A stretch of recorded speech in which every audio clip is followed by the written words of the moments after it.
The Home Her Park name is for director. Reggie Porthos, MS for partnership director and friend of Carl Listens. Ashley Sharkey, special projects coordinator for the Lake Michigan Coastal Program. All right, thank you. I'm also with NERC back here. Sorry, I was listening along. Make sure everything, the audio and video were good. Do you have the It's going on YouTube right now. Yeah. It's live and posted, right? It's just live right now. It'll be posted whenever it's done. The meeting is finished. Do you know who's online? I do not. I can tell you there's 4 viewers right now, but I don't know who they are. Yeah, I think Nancy Molnar said she was planning to watch online and City report. Yeah. Okay. And 2 members from the coastal program are watching as well. They get burned out by nice ways. Meeting. That was awesome. I'm just joking. Nobody was burned out. No burnout. Okay. We were invigorated. Wanting more. All right, so we have our meeting minutes from April 7th and August 4th included. I guess we can take a motion on both of them together. I'll do the minutes together, both of them. April and August. Second. All right, motion and second. Any discussion? Any discussion? All those in favor signify by saying aye. Oh, we do. Oh, I thought we had discussion. No, Jeez. Reggie, you're messing me up. Okay, since all opposed, no. All right, the minutes are approved. I have a gavel, but I'll slam my hand in. Okay, public comments. Anyone? I think we have the announcement at the end of the agenda. So, public comments. Can I make a comment? Sure. I would like to see some more water quality information in here. The water quality permits are new and different, and we've got a number of new municipalities up here that are going to be permitted. I'd like to give an update of the stormwater quality management plan, an update for the NICEWAG group, and that's Lake Border and Mallow Port, and what they're doing for the development of a comprehensive water quality message for the 3 counties. So I like some time. Sure. So I think the next official meeting we have scheduled is February. Oh, it says January 5th. Oh, it does? Yeah. Okay, last time I thought it was February. Or I lost my I'd really like to see more people using the intermediate Thursday, months for workshops or something. We could do a special MS4 thing on December or February if you're interested. When do you want to do it? Well, if we're meeting January 5th, so we don't have a meeting in December scheduled for this group, and we don't have a meeting in February. So either of those months, you could use this first Thursday of the month in this room, or that, if you want to think about that. Yeah. What do you think? Think about it. We can look at the deadlines for the new permit and see what makes most sense. Theoretically, our stormwater quality management plan updates are January 5th, they were due. So December might be, it could be either really helpful or really like, hey, I'm way too busy. Yeah. Yeah, that too. Well, I think December might be good if we can get some definitive dialogue from IDEM. There has been some position changes that they talked about one-on-one, so let's have them come out and say to everybody that it's okay to ask for a extension, that it's okay to do this, how we can help. But we're also changing some of the contractor developer workshop things. IU is going to step in and help us do this. The NPDS Institute out of Georgia, we're going to have a big event the 3rd week in March across the state from Fort Wayne to here. So those are things we want to get out to people. I mean, if we can reach out to IDEM and say we need to host a regional thing, and then they don't have to come to a launch, I'd be willing to.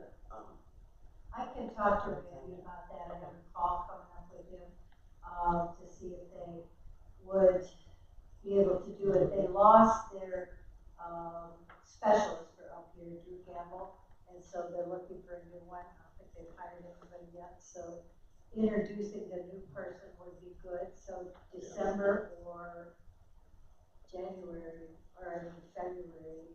Yeah. Well, just something, we reduced our meetings to somewhat quarterly.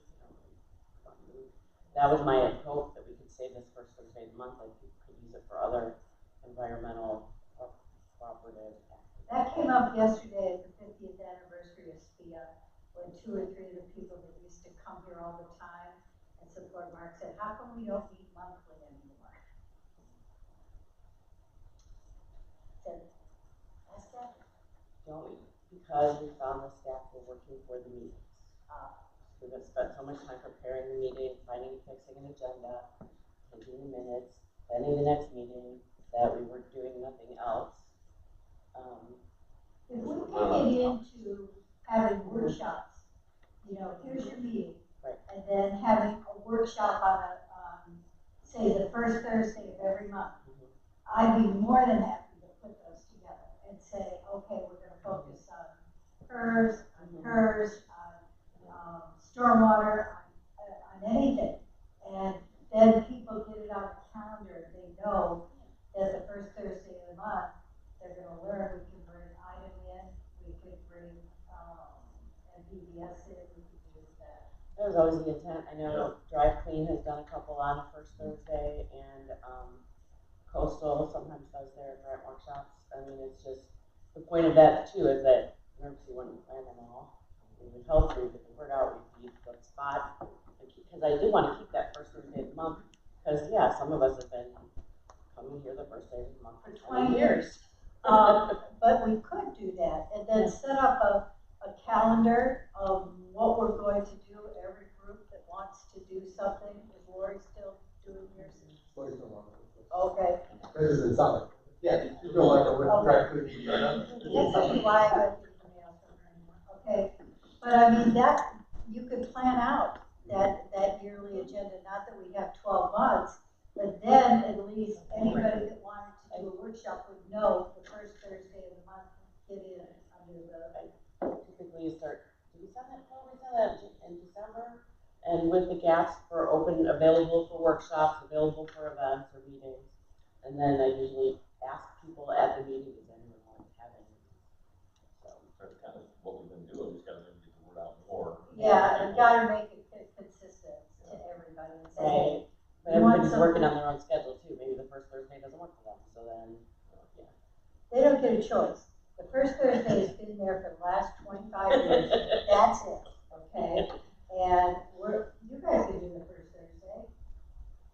Yes. Yeah, you can. Okay. Yeah, it's gonna block off on this.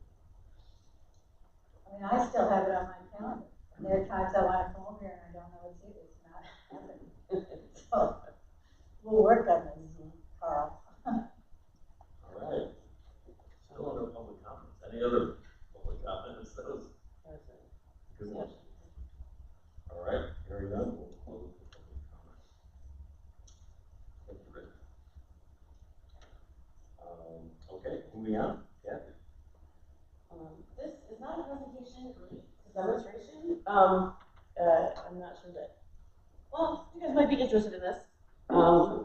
This is a tool that we've been working on. I've been trying to understand the best way to use during our climate action planning process. And it's free. And I just wanted to show people how it works and all the information that's buried in it that I think we could use in the planning arena.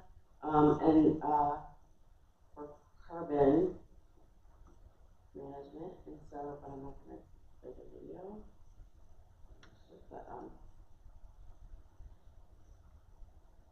so, and this is how I've used it, but there's other ways to use it. I think you could, I'm not sure which one. Okay, so this is land cover, data from satellite imagery from the whole country, and it's a time sequence. You can zoom, you can click, but what I have typically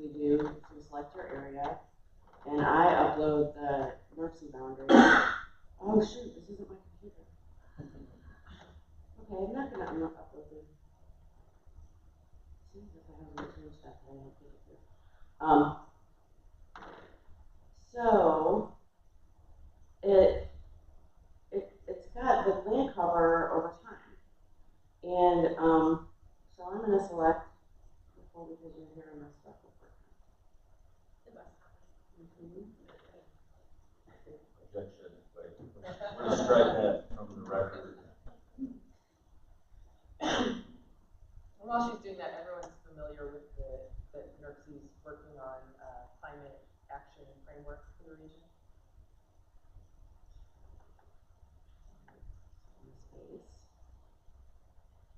The access to that on the Nurse website? This, This tool, or we are working on getting up a website for the climate action framework. That is very high on my to-do list to get that finalized. We do have an email list that I'd be happy to add you to if you're not on it, and we will be getting that website. Is that gonna be ready, would that be ready by May? Yeah, right? By May, we Yes, should have yes. this. So if we wanted to add that to the MS4 annual meeting? That would be good. Yeah, yes. that would be fantastic. See, we just decided Monday to stop using our own computers and use a shared computer. And this is, yeah. And now I'm guinea pig, which is always a mistake. Why? Okay. Select the area. Area selection. County.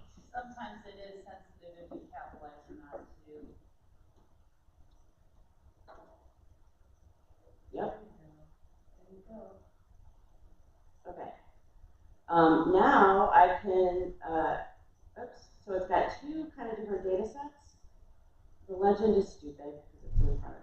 But anyway, so there's land cover change from between 2001 and 2019.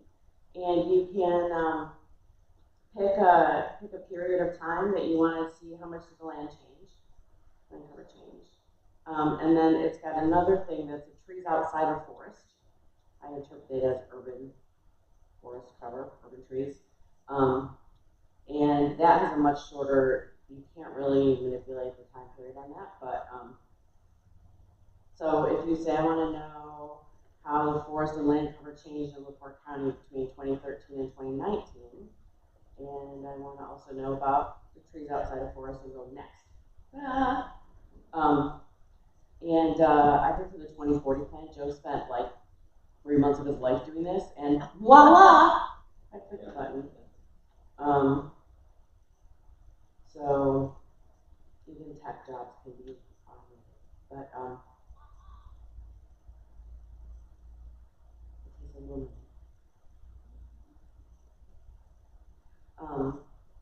And then for the trees outside of forest, you pick a comparable area. I've been using Chicago. And you can either download the data as a spreadsheet or get a report back. But I think you could do this. You could do, if you have a shapefile of county parks, if you have a shapefile of DNR nature preserves, if you're Shirley Heinz and you have a shapefile of your properties, you could calculate the same benefits of your properties to this. So it gives you this analysis, right? So what did I say, 2013 to 2019? The undisturbed forest in LaPorte County removed 165,000 tons of carbon from the atmosphere. Disturbances to those forests, which is, I don't know exactly, I think it's about like emerald ash borer and brakes and the insect stuff. I think they can do something with land cover, the forest people do. So we had that generated some emissions, and then there's land conversion. Forest to development only generated 230 tons of carbon per year. So, and the trees outside of forests, which are more the urban trees, they absorb 32,000 tons of carbon. So this gives us a way to talk about land use and planning, and a way to talk about the value of preserving, forest or planting trees. And you can also see it gives you emission factors for these activities. So insect forest disturbance, is 4.5 tons of carbon per hectare. Converting forest to settlement or development is 27 tons of carbon per hectare. So these are maybe just as important as anything else. So it gives us an opportunity to say, okay, if you're Shirley Hines and you planted 3 acres of trees, you can estimate the carbon reduction from that. And then those are the emission factors for land change. I'm having difficulty reading that, but is there a section that identifies loss of wetlands? So that's one of the challenges, I think, is it's really focusing on forest. Most of the other, like grassland, a lot of the other carbon cycling that kind of grows and dies every year isn't really considered in the big picture balance, right? It's considered to be cycling in and out every year within this model. But, and they're really basically focusing on trees as holding the carbon for a long time. But you can see that, yeah, I wanted to do like cropland to settlement. And I'm not sure if you could get there by. So that's actually telling me that we lost forested lands to cropland at 12%. No, that's telling you that every hectare, this is the carbon rate. So every hectare, which is convert to acres, so you can think in American, every hectare of forest that you convert costs you, if you convert it costs you 27 tons of carbon per year. Conversion of forest to wetland, what is that like? Who's doing that? Like mitigation Well, stuff, or what is that? So I think it's land cover, and I think it's when there's a wetland and then could be converted. It could be like invasive trees. That's one of the ones I would probably trust the least. Yeah, that seems, there's forested wetlands, so to me it doesn't make.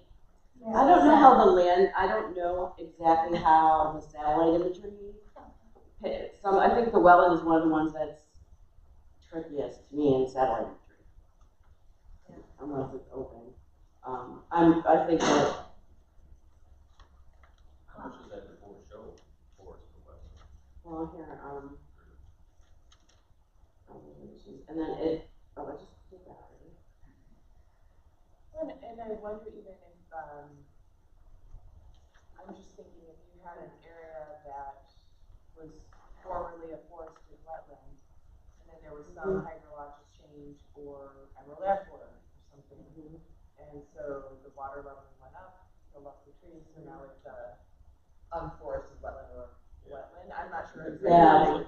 Yeah, because then you get into the isolated wetlands connected to waters in the U.S. You can't disturb those. There's a lot of variables in that. This is the satellite imagery. There is a system nationally that assigns whatever the land cover is, and so what I like about this is it's going to be consistent because it's national satellite data. It compares to everybody else, and it's all a model, right? Model is a model, is not a.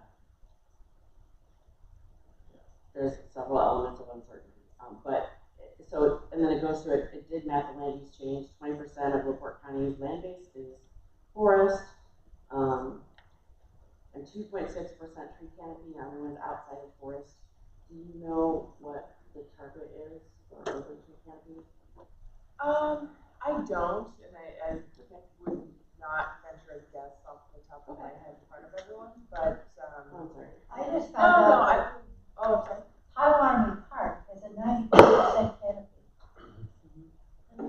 We found that in trying to work with their stormwater quality management plan, but how many other places have that kind of canopy? Very few. Right, but it's also, that big. Yeah, Right, versus, downtown LaPorte in the historic area, you have those massive, beautiful old trees, but as Yeah. maybe an inch in diameter. So, and this model does do some aggregation of land cover. These are all the land cover types, right? I don't know why LaPorte County doesn't have open water. You gotta look somewhere. Yeah. Yeah, pine and stuff. Yeah, but it does tell you the loss of forest land, how many acres, forest to wetland, yeah, I don't know, I guess you'd have to do. So my point is, this is a generic report. I would love to have the people who know what's happening on the ground in LaPorte County, maybe look at this, and you could look at each pixel, or, you know, dig into it with their GIS people that I no longer have, because they went to DNR. You don't have GIS people anymore? You don't have GIS people anymore? Well, Joe's gone back to coastal, and he was doing GIS for environmental, and, our other GIS person went and moved to Grand Rapids. So we are currently out. I mean, a lot of the planners could do GIS. I could do GIS 20 years ago. I could do it 10 years ago, so I'm looking to. So we're gonna, between us. Just don't think we have the same capabilities we had beforehand. We do No, not. we are, and, you know, everybody's doing their own projects, so I don't have time to do mine, but, If you need anything, my office has two. That is true. They're pretty good. I don't know. You I mean, still the the best. same two, they're good. Yeah, no, they are. The guy from Gary, No, he's not. So- Joe Matt, yeah, he's pretty good. What I thought was interesting is the forest to wetland and the wetland to forest is almost the same. So, I have no idea what to do with that. I almost want to say, it's here. Even the National Wetland Inventory is iffy. It's sometimes. fraught, yeah. I mean, It's hard wherever to we do. did the ADID, we walked around and found out all these things. So, Yeah. um, It's hard to do aerial. are we still using that? The I ADID? think the only person I think that uses it might be Kevin Britsky. Yes.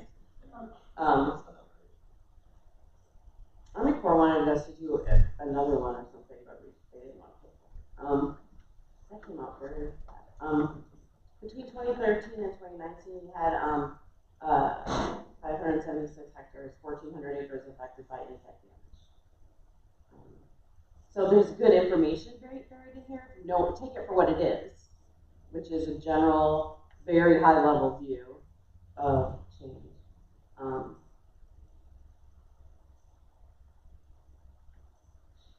Sorry to go off on a tangent, but what about an update on the National Wetland Inventory just for our county? That'd be cool. Coastal did. Yes, we, The one that we have is. yep, that's all published. Actually, if you go to the, Indiana Coastal Atlas, all that updated data is there. Okay. The national, U.S. Fish and Wildlife is processing it. If it's not available on their website as well, it should be. You guys just did Lake Michigan watershed. We just focus, yes, Yeah. exclusively on the coastal area, so whatever is in the LNCP area, we did.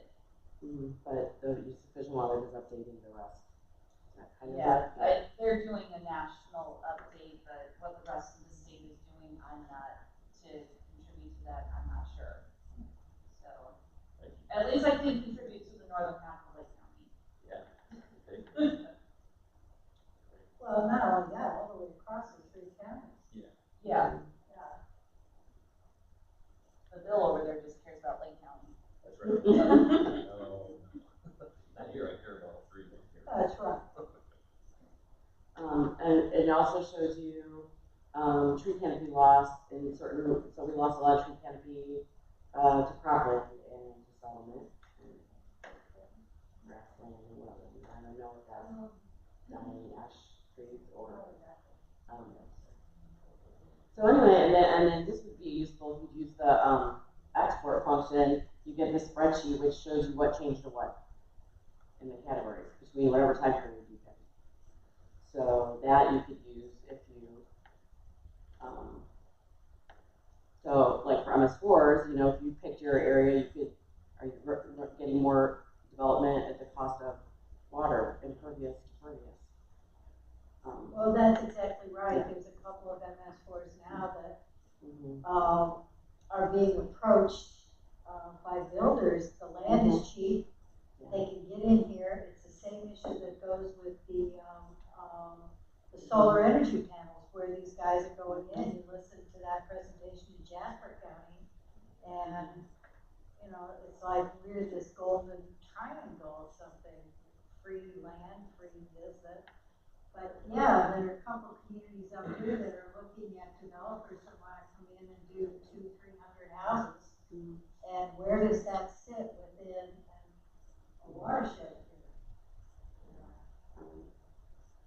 But I think it's a good tool also for smaller communities that don't have GIS. If they Yeah. just pick their city or whatever and get some, numbers. I don't know, Georgia, if they have a Wright Township or not, you might have to do a draw. I think you can draw on city boundaries. That was really all I wanted to show people, but some of the people I wanted to show aren't here, but, I think it's a useful tool, and that's come up a lot in our climate group, is how are we accounting for the net layers? How are we accounting for tree planting? How are we accounting for this? And so far, this is the best tool we have, that we could be consistent across the area. I think I'd like to have more time to mine it, the per acre emissions and removal rates and the different changes to see if we could get more information out of it, but I really just want to show people. I think it's a really useful tool, and I know they've done 50 people in the community. Yeah. So that's my demo. That's very cool, thank you. I didn't know about this. And not to relate everything back to stormwater today, but Everything really back to stormwater. I feel like, but, in Lake County, I think in Porter County, you do this a lot where if it's like a, topography is such that you can't detain water from a bunch of houses or whatever, it's just gonna, you're on a hill or on the back end of a ravine or something. They, at least I understand they have been, we're looking at maybe say, okay, you don't have to detain water, but you need to have a pretty big easement over here to keep these trees in place. You don't want people necessarily cutting down old trees for attention and whether it makes sense or whatever. So this would be a good way to say, look, we've already lost this much in the past 10 years, look at stop the leaking or whatever. So it's very cool.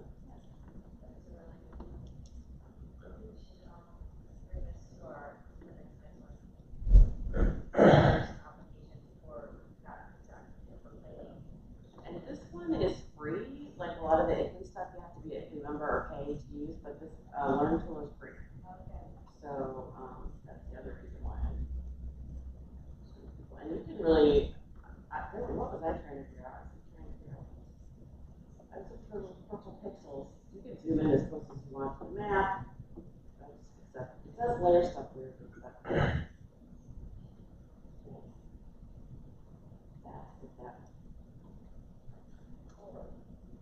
Any other thoughts or questions? We're getting more, I'm starting to feel Kathy, do you want, are you good on this? Yeah. Okay, any other questions for Kathy on this? Discussion? Thank you. Are you familiar enough with that program to talk about? No, I've never used it. Okay. I can familiarize myself with it. Kathy, would you be available to come to an ISO meeting? Probably. I need a reminder, but It's always the first Tuesday of the month, if you're not. yeah, you can do it too. Yeah. Yeah, I feel like We don't do Zoom meetings anymore. We want people there. I think it conflicts with TPC, but I don't always have to be. Okay, so, do that. All right. Thank you, Kathy. That's very cool. And next up, floor is yours. This will be brief. Oh my God, dude, again. This will be brief. Aren't you glad I came? I think most of you are familiar with this tool, so hopefully this will be kind of a brief presentation. But I wanted to make everyone aware that NERC has partnered with Lake Michigan Coastal Program to develop a watershed hazard resiliency needs assessment for focused on the coastal zone of Northwest Indiana. But that's not to say if you are outside of that coastal zone that you couldn't do the tool. We're focused on that coastal zone, so basically the Lake Michigan watershed. But the idea is I do have a copy of the assessment itself here. You can find this on NERC's website under the Environment tab. You'll find a tab for this assessment. You can download it as Laura helped out with converting it to a fillable PDF. There's also a printable version if you prefer kind of the hard copy. But the idea is, so this is a self-assessment tool for Indiana's coastal watershed communities to evaluate vulnerability to natural hazards and increase resilience. So, a lot of this I think is driven by flooding events, erosion events. It's not limited to just the shoreline communities of Lake Michigan. Inland communities as well may have challenges with certainly flooding, erosion along rivers or inland. So it is meant to be just kind of a first pass for our communities to get a sense of where they are with preparedness, resiliency for natural hazard events and risks. I do have some flyers here. We will be having a in-person workshop. We had a webinar yesterday. We'll be having an in-person workshop after the next TPC committee meeting on Tuesday, November 15th from 11:30 to 2 right here. It'll be kind of a lunch and learn, so either bring cash to order Jimmy John's or bring yourself a lunch. But we're just going to kind of be in the room to walk through the tool with people. If you want to bring a team from your community, or maybe communities of similar size, can sit down and work through the tool together, and we can work through any questions that you may have.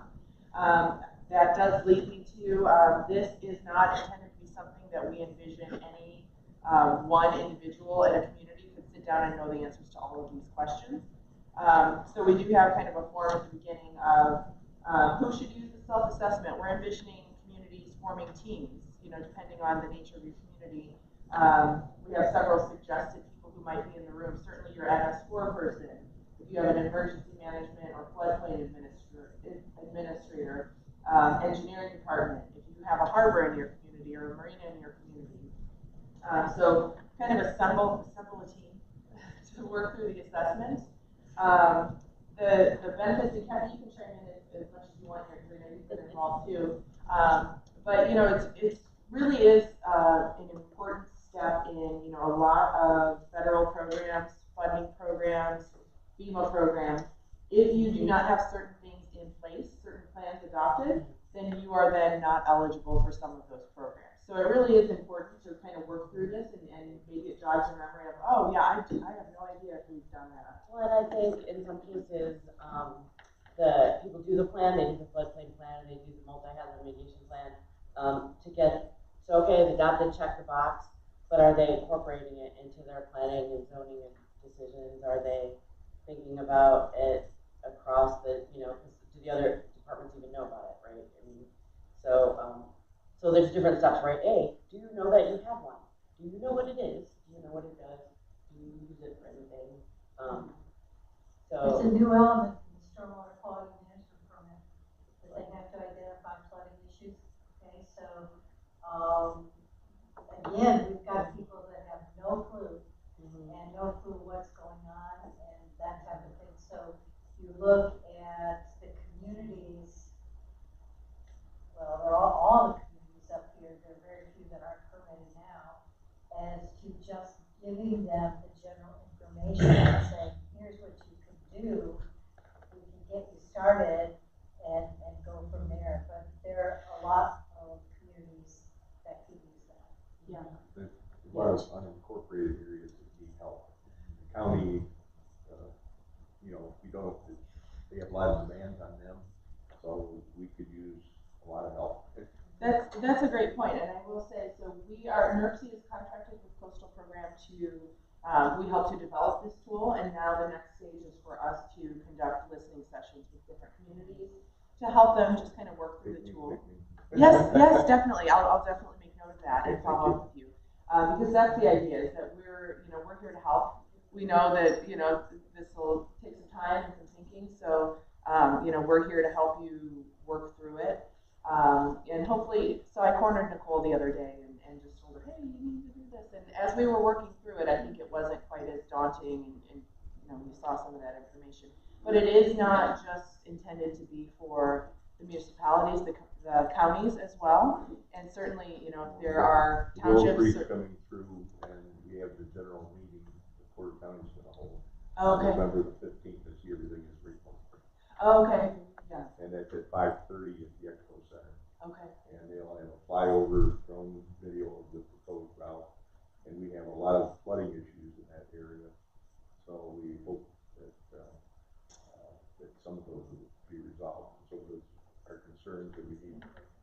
even more expansive, overall comprehensive plan, that's what where it was going. We were there several years ago, but now we really need to get busy on it.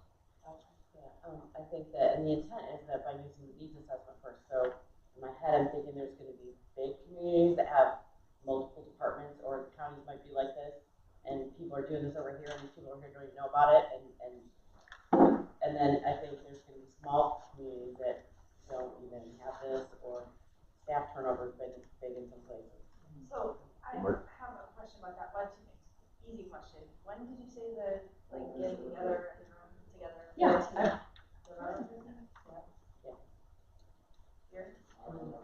Yes, that'll be here, We did a so, workshop that was all just presenting the tool. I think this is gonna be more of a hands-on, sit Hands-on. at the table, go through it, and we're here to answer questions and help you find stuff. Okay. Um, And then, Can you send this to yeah, sorry. yes. So then I'm gonna like do this terrible thing where I'm gonna give you not very much information and not have you try to help me figure something out.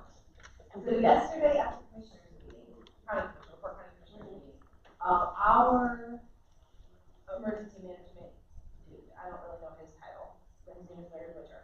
He was approaching the council to ask for permission to write a grant to Christopher Berg.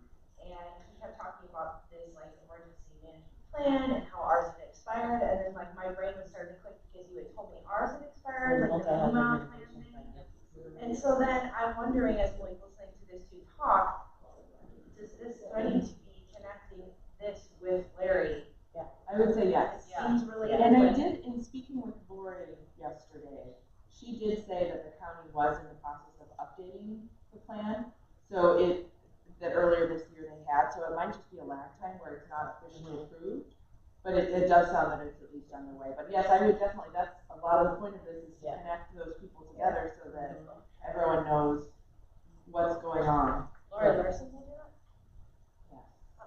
Sure. There might be a city plan and there might be a county plan. And all three counties have a county plan, originally because the state, had,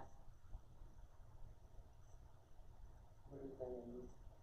In Indianapolis, do everybody who didn't have one. And so you can do a county one, and then the cities can get credit for it if they participate and if they adopt it. There's quite a few communities that, if you look on the FEMA webpage, there's an adoptable plan. Like the county has an adoptable plan, but if your town council hasn't adopted it, you don't get credit for it. If your town floods and you want money to fix your town hall, you don't get any credit for it if you didn't adopt it yourself. So that might be really I think that you know a lot about this too. See, this is the Yeah, I time, like the town house kind of team, so I get to hear. Yeah. this is the time this information needs to get out there. We're gonna have new elected officials taking posts next week, and they won't know diddly about this. And so, just the fact you could adopt the county, plan is huge. Or is it city, not county? The city, Yeah, okay. The Oh, city gotcha. actually did the plan this. Okay. But I do think you have to have some level of participation in it, and what I think, like I was looking at LaPorte's map, and there's a couple of towns that are grayed out, like they don't get credit for the county map. So I wonder if they're paying it, like is everybody chipping in to pay for work? That would be my guess. I don't know. They didn't, like They were Westville. asking, I mean, he was asking the commissioners to approve like $38,000 to Christopher Berg to write this. But it was to write a grant, to write a plan or something. It was like. Yeah, you can get funding, and part of the push now too is all this infrastructure money is, so like, do you have a multi-hazard mitigation plan? Have you consulted it before you go and look for big infrastructure project money, because maybe you have something? You know, part of this, I think that coastal wants is for people to use their plans that they have. Yeah. But that's- isn't that an application process? That's not writing a grant for that money, that's an application process, right? The federal grants? I did a whole thing of this to. We had the fellow from Yeah. the Indiana, Finance Authority talk to us about that, and. About it- brick? Yeah, and Yeah. it's an application process. You know, hiring someone to write a grant is a 40% loss right out the door. So, I mean, that doesn't make any sense. But I think you have to have a plan adopted before you can even go to BRIC, which. There's planning money, you can, and it's zero match, if you wanna apply to BRIC for planning, Okay. but you can't, I think you have to apply through the state, and it's the state emergency management. Like, I was looking at their projects, and they're very oriented towards, safety and stuff. Anyway, like, they do a lot of, shooter things, which is an emergency. So we're focusing here on natural disasters, not people disasters. Does this directly affect FEMA insurance rates? I know there's certain ones will actually reduce right off the bat 5%. Flood I section, believe it flood does. planning Yeah, stuff does. we have a section in here, it's actually, no, you don't all have it in front of you, but on page 12, implementing best practices primarily deals with the National Flood Insurance Program. Okay. And there is some language that we worked with them directly to get that language right. So the flood insurance program works with communities required to adopt and enforce floodplain management regulations. The community rating system is a voluntary program for communities in that program that offers policy premium discounts in communities that develop and execute extra measures. So if you all want your elected officials to be done for, that's their officials will say that hey, I was 10% off the bat as long as you have this or something. I heard, don't quote me, but that's what we were trying to get this going and said, well, council, let's pay for this study that's going to save your constituents quite a bit. Crazy expensive. exactly, and I don't know the exact numbers, but there are those, those incentives too. Okay, one of the things people ask when they look at this type of event, what are they gonna take away? What are you gonna give me that I know more than when I leave here? So I'm looking at this, and you're asking the question, why should my local government complete self-assessment? When they leave here, this meeting, are they gonna know how to do the self-assessment?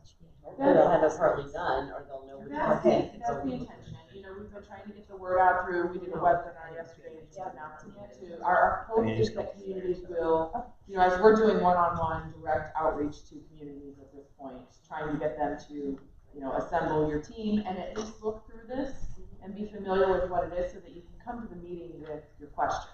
Okay. So I could probably make that more prominent in the flyer before I send it to you. We found that with the MS4 annual meeting, that if they don't feel like they're getting something back, why am I spending the money to go down there just to learn, just to tell me what's in the permit again? Sure. So if they walk away and they say, okay, I'm gonna know how to do this when I leave.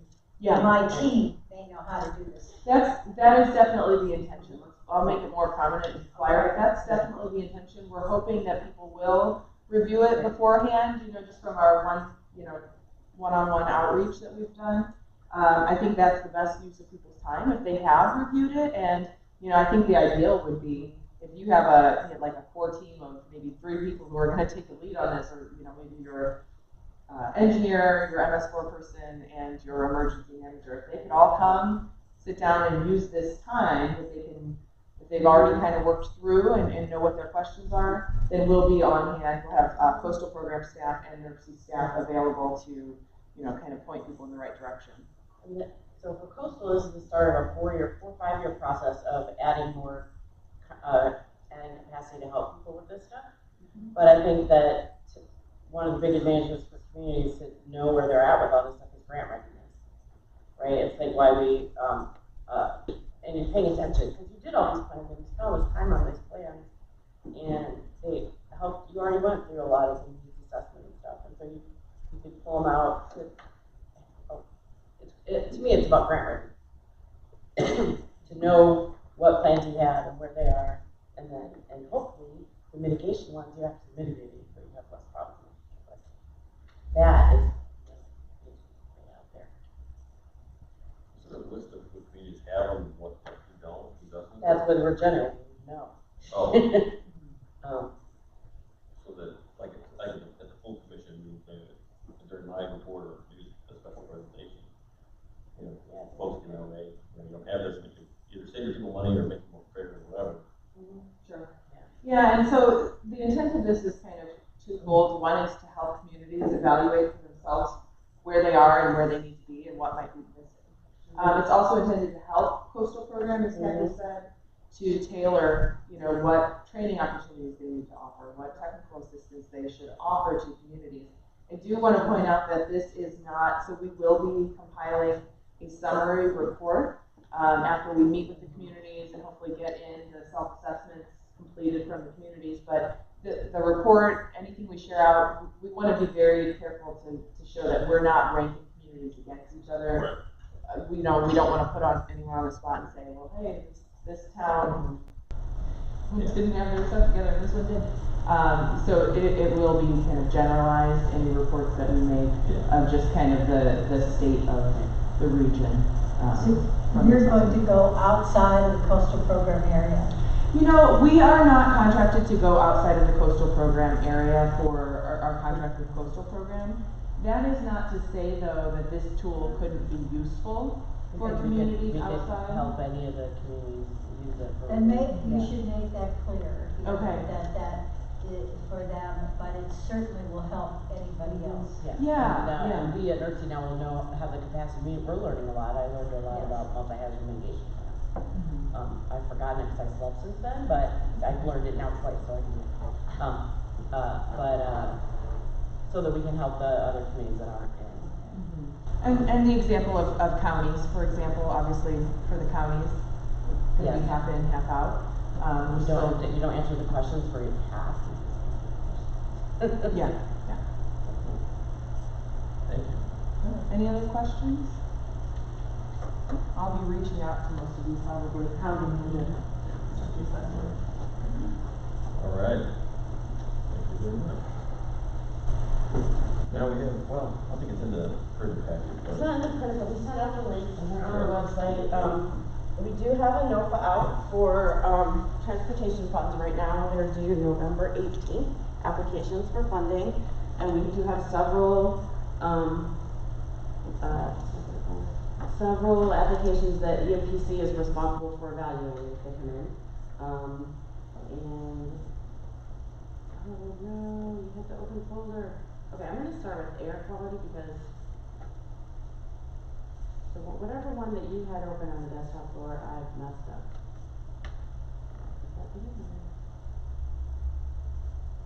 Oh, it's on the flash drive. Let's do air quality first. Okay.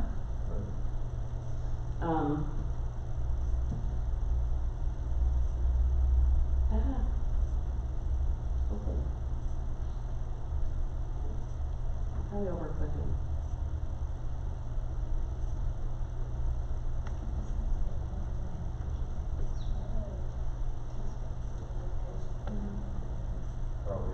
Why is nothing happening?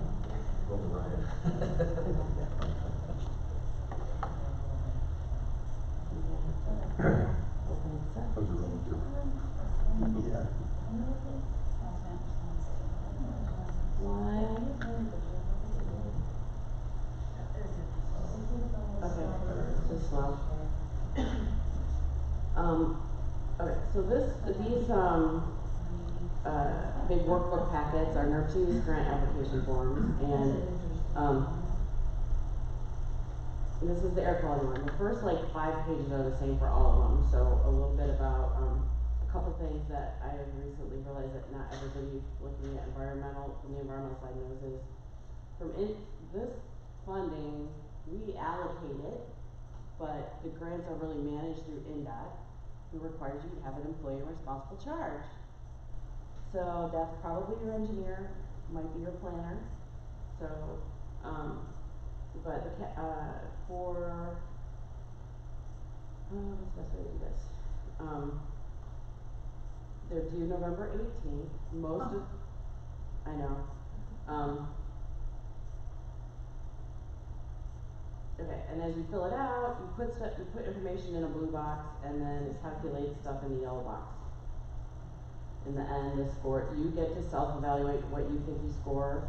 Then staff will give you a score, and if there are items that your score doesn't agree with the staff score, they can come to this committee and get a final, discuss it, and the committee would discuss it and negotiate out the final score. What else is important on this page? What section is this under on your website? It's still on the news part, there's still a notice, NERC put out the notice of Okay. funding. It's right on the front page right now, otherwise it's also under mobility. I'm not gonna talk about the news, we don't really listen to us, but, so for air quality, this is a table of how much money, we have available every year. In Lake and Porter County for congestion mitigation air quality, we have, 1.7 million. But so if you look in some years, 2024, we get $1.7 million a year, we already have $1.1 million programmed. So the amount we're putting on the table for that year for CMAQ is, about $500,000. But there's two new funding categories we never had before. CRP, which is Carbon Reduction Program, and PROTECT, which is a long acronym, but it's for resiliency projects. So think stormwater, flooding projects. Could that be energy resiliency? Could be.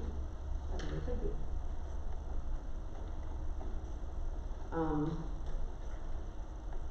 So this is just kind of to show people, this is the second tab, how much money is available that people can apply for. And then Michigan City, and LaPorte County have their own little pot of money that's smaller, sorry.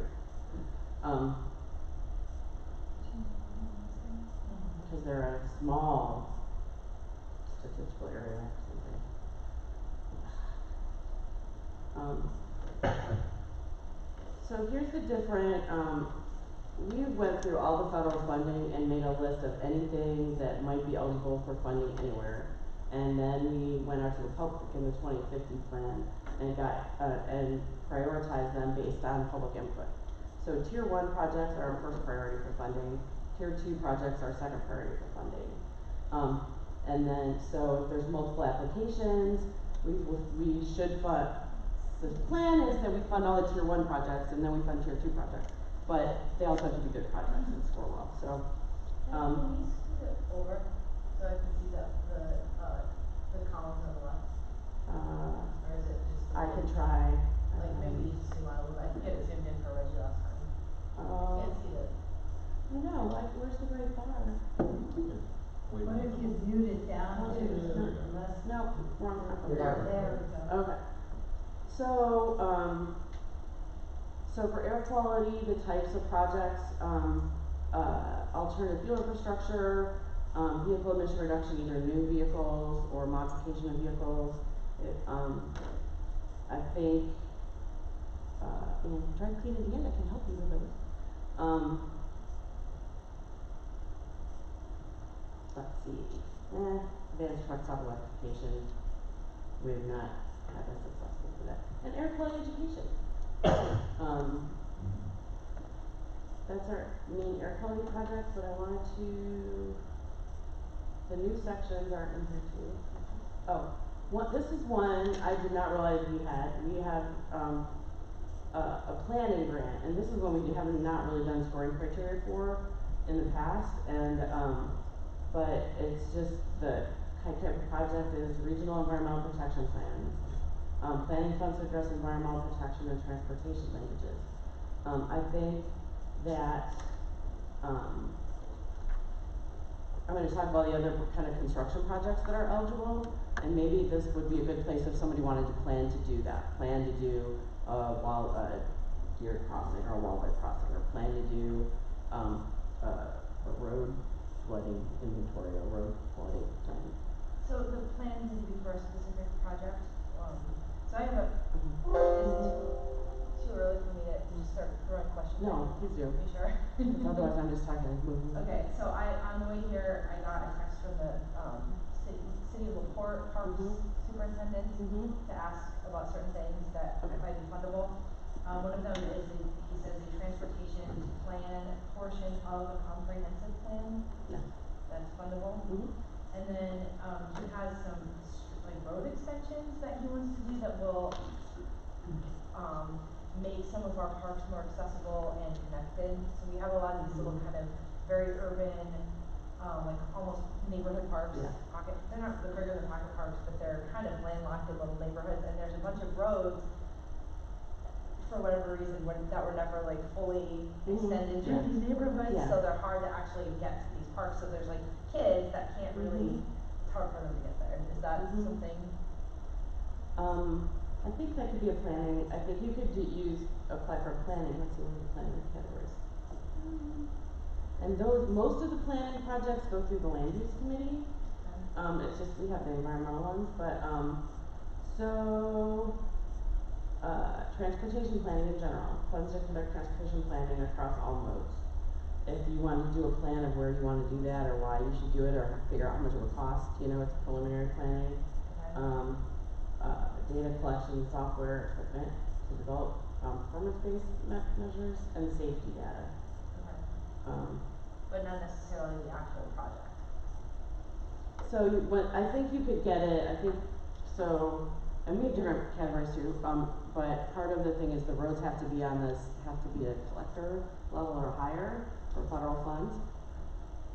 So I'm not sure if it's at that neighborhood block scale, if it'd be eligible for federal funds, but the study of how to make the parks more acceptable would be, because maybe it's paths, maybe it's,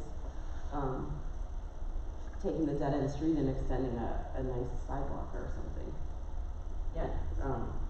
So. Okay, look at environment. You've got stormwater management, control, and prevention. Yeah, that's a different application we're gonna go to, but that is, yes, that is a fundable construction project. And. So stormwater management, that would have to be a construction project? So, okay, you can do a construction project. The stormwater, the transportation infrastructure has to feature largely in the source of the problem. Okay. Right? Okay. You're mitigating a stormwater problem, but that's pretty flexible. There's a road running everywhere. What I'm thinking, Bill, is that there's some way to utilize that money for a regional approach to stormwater management. I don't know. Yeah. So, and another thing that, if typically projects have to be awarded to an LPA, a local unit of government with statutory responsibility for transportation. I keep arguing school districts have that, but I keep being denied that.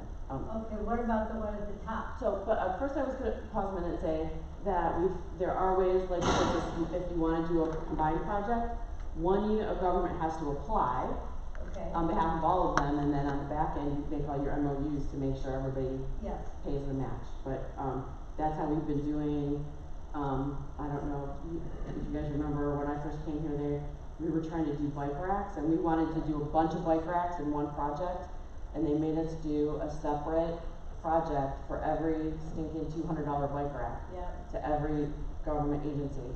And since then, we figured out when we did trail signs, Highland applied for all the trail signs, they did the project, and then, everybody paid them for their part of the signs. Could we do that with Lake County applying and then all the other MS fours that are in Niceway, Yeah. write off on that? And how much is in that one? I'm trying to. So, let me go back to so for stormwater projects, the transportation alternatives pot, and also the protect pot, you can tie it to resiliency, which I don't know, I think, because storms full. Okay. So TA is the old ICE-T is the trail money. So we don't get a lot of that, whereas we get 2.1 million a year. And a lot of people put that in for trails, but that's eligible for this. And so I wanna see more projects so we can push back on that. The protect money isn't a ton of money for any construction, so I think the protect money, especially because it's new money, to use it for planning for future projects makes more sense to me. and prioritize. So if you wanted to do a planning first, is figure out where the, I just read that there's a culvert funding. There's a new, program for culverts.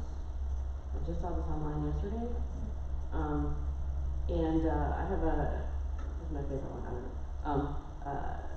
Southwest Michigan, they have a tool they did, with Interns for a Watershed. They went and inventoried all the stream crossings and all the culverts and all the whatever little bridges and little blocks where the road they just built it, forget about it. And it's, you can put it on a phone now and just go out in the field and answer all the questions about it, measure stuff. And then those are fundable. What kind of area did that cover? County? Marcy did it for a watershed. Oh, for a watershed. But we have that could be a good tool to see resilience where, I know there's places where you drive around after the rain and people have put out that don't drive here, the road's underwater. Do we know where all those places are? Do we have a plan? That, to me, that's a resiliency plan. Where are all the places that flood during storms, and how are we addressing that? Are we addressing that in a sensible way? That's something that could be Yeah. free countywide, really. Mm-hmm. So if I'm looking at that right, Kathy, it looks like Little Fort County's TA money is overspent. It's overspent in 24 and 25. But there you got a little bit out there in 26, 27, 28. So what's available for the stormwater one?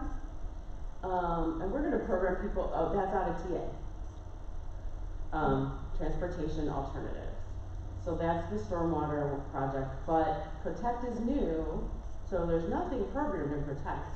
Especially in Fort County, that's like $75,000 a year, $80,000 a year. That seems like a good planning Yeah. project. Okay, there's two stormwater Right. sections. What was the other one? Protect is the new one, Protect is the new one. that's resiliency, and then TA is transportation alternatives.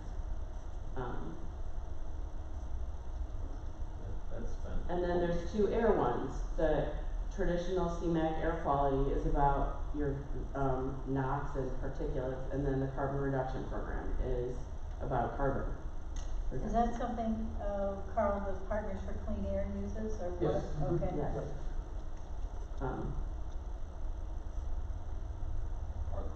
So it shows, program for 24, 25, the transportation alternatives, are those gonna fall out? I don't know, sometimes things fall out.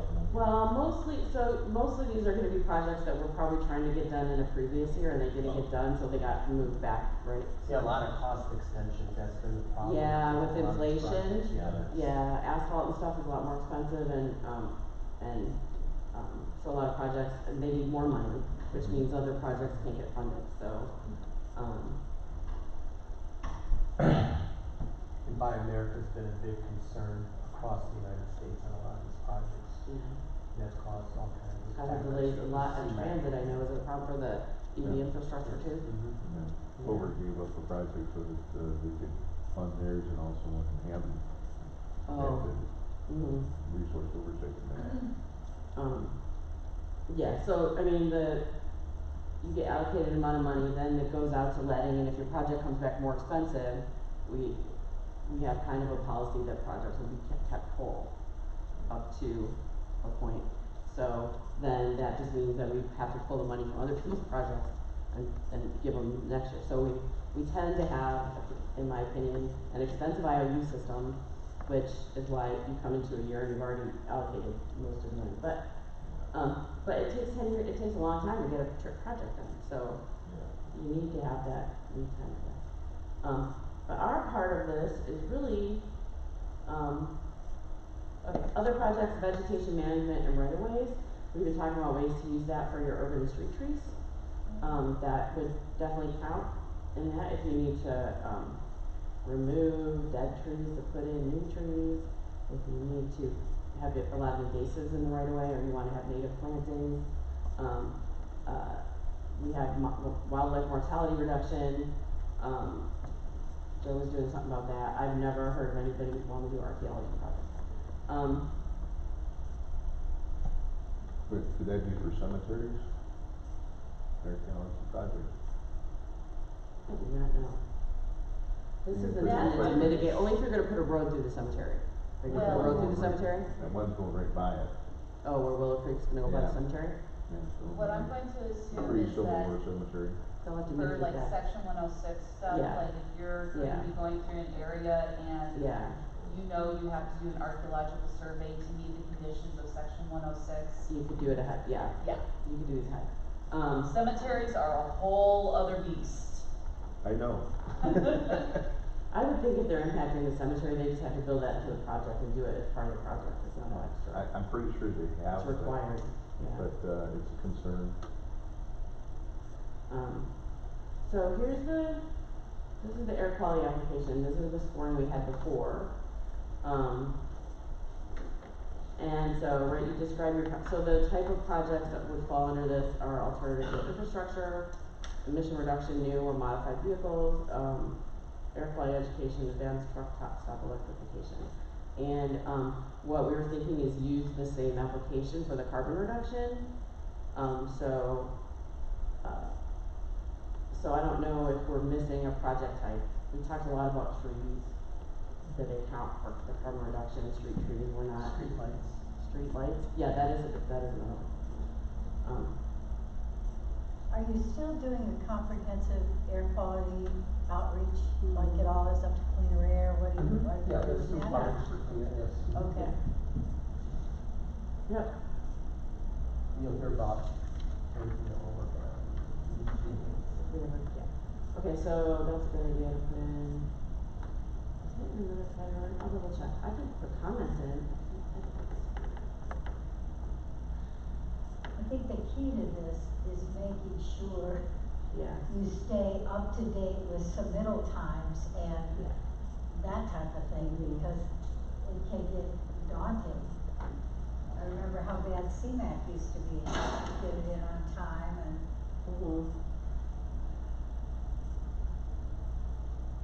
Why can't I just add a comment here?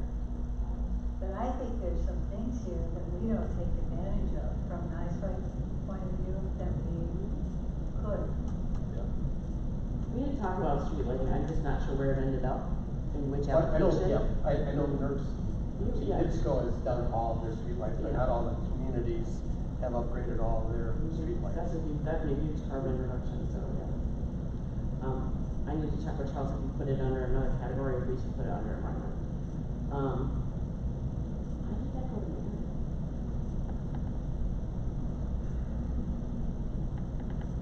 I guess the one thing too though is, Charles and yourself are meeting with applicants to answer questions, so like one-on-one meetings, so they've been doing Yeah. that.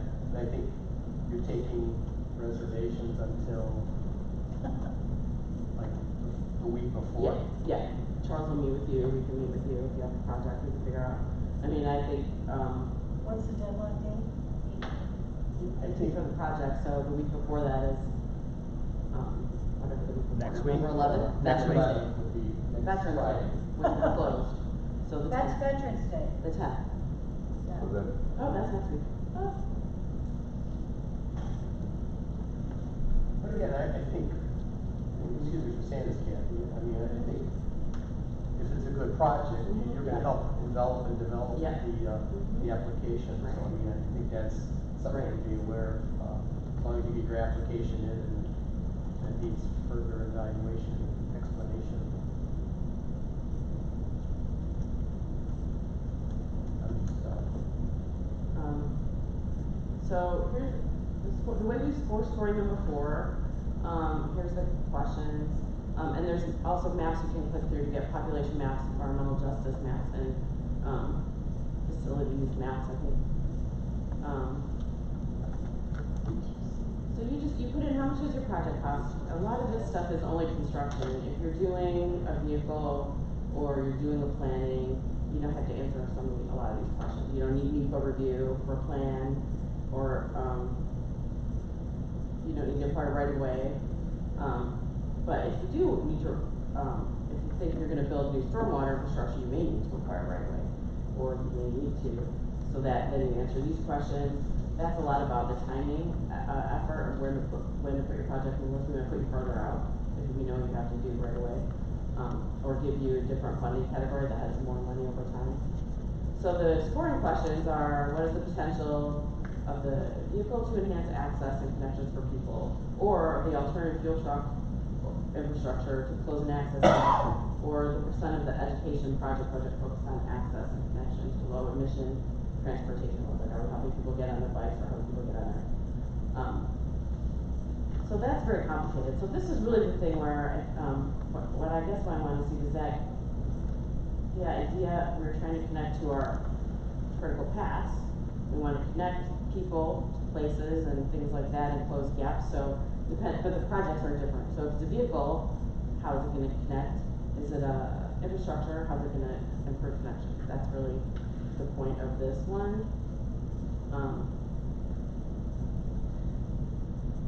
And then here we talk about the population that's going to impact. I would say, so for like LaPorte County MS4 vehicle, you're going to drive all around the county. So like the whole.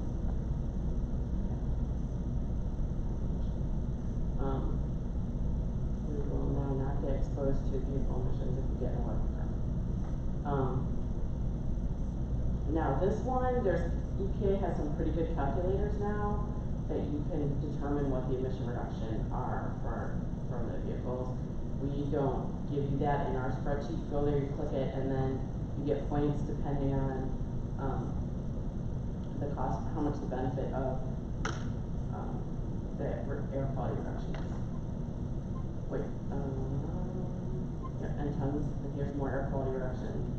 And I think we can just apply carbon the same way, except the carbon tonnage would be a lot higher. So, like one of my questions for this is it adequate to use the same scoring criteria for the carbon reduction? I'm kind of looking at you. Yeah, I would think so. I think, potentially we use different calculators. Yeah. And suggested those calculators. Right, alternate, yeah. You guys with all use the counties. Yeah, you So guys use the Argonne. Argonne. Right. So maybe we should put the Argonne link in too? I think that would be good. I do. But again, I mean, Okay. we'll help anybody that is applying. Yeah, sorry, Laura's on YouTube, she asked a question. Okay. The November 10th thing, that meeting with. If you want to have a one-on-one meeting with Charles, with NERC staff to help talk about your project and make sure you're on track. Is that recommended, and then would that be, duplicative of working with Ryan, or should it? No, it's not duplicative, but you just met with him yesterday, right? Right. So I think if you have other projects besides the vehicle, I'd say to meet and just, to get a meeting and they'll say yay or nay, or you need to add this or that, and so that But I would think for the vehicle project that you guys are keeping your thumb on Charles. Charles says,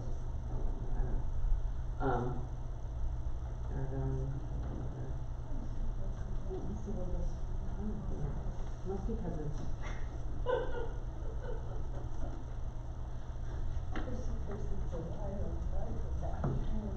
This is different, it's kind of working, these application related meetings end up just be a slog of working through stuff, so it's not like as much as fun. Kathy, is there a place in there, sorry, No, it's okay. having a hard time keeping up with everything you're I saying know, right now. I know, so And this then is sharing it with the air people. quality application, Uh-huh. then we'll go to the environmental application, which is where the stormwater stuff is. Okay. But you're doing a car, so you're doing an air quality application. Well, I have two hats, right, so I have my Right. county Yeah. MS board, but also city parks. Yeah, I'm on the that's parks right. board, and city parks have a lot of questions Okay. about stuff, so they're wondering about, like wayfinding signs. That usually goes under TA, and I think, I don't have that application out, but it's probably a high priority project. Could also be under quality of place. But I think it's probably under, pedal and paddle, which is trails and,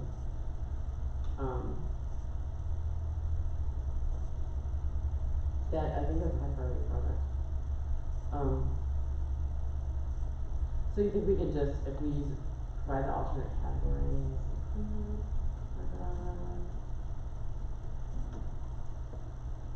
this was about the air quality benefits. Oh, so when we actually give you numbers, right? So for each ton of diesel, that's 360,000 economic health benefits. for each ton of PM 2.5 is 230. So you need to calculate your tons, multiply it by we give you the multipliers. Ashley's like, it's never gonna, no. Is it really hot in here? Is it just me? It's because I'm talking. So what I'm saying, this is really hard to take notes on, I bet, because I'm also mumbling. Just ignore me, I need more coffee. Why is all the comments automatically on Meredith? Because, she needed to log on to that computer, so the documents. Oh, so it looks like it's coming from Meredith. I let her know, it's like, I sent her a message, Oh. like, by the way. Yeah, all your comments are coming up as Meredith. It's That's fine. okay, it's from Meredith, not to Meredith, okay. I have a quick question. Okay. Why do you do it this way and not do a, Teams meeting or something where you see people and you could talk and interact with them? Because it's a public meeting, Uh-huh, and so with elected officials, uh-huh. so we have to do it in person for people to vote. Like the exemption to have online meetings and conduct business was ended when the emergency was ended. Yeah, I guess So unless we I'm just, we could have a policy for hybrid meetings, but the people who are at the meeting virtually still can't vote. okay. So, You're asking why the screen isn't visible on YouTube, is that? Well, when we have, I shouldn't say meetings, and she made it clear, but non-elected officials, I don't count you all the time, I forget. Thank you. And, you can't vote unless you're, there. okay. Mhm. So, but I'm thinking, it's really hard getting people to get back into the be here in person Yes, it is. routine. And so if we look at these monthly EMPC workshops, Mhm. then we have to decide whether we want them online or Mhm. just be here Mhm. and, I'm finding that and we're finding this with the Nice White group, is that if you tell people, it's hands-on, you've gotta be here, they show up. Mhm. And you don't necessarily, it's like Zoom is an excuse. Yeah. And it may be, Kathy, if, an official committee meeting Yeah. is probably different than like if we were to have a workshop. Yes. We could look at some. Yeah. So for example, our climate action planning Case by working case. group is not a committee, so it is. How does the county commissioners, how do they go ahead then and, I'm thinking LaPorte County Commissioners has been online, and you see the commissioner there that can't make it, but now that I'm thinking about it, the public is not online, well, no, there are other public people that are online.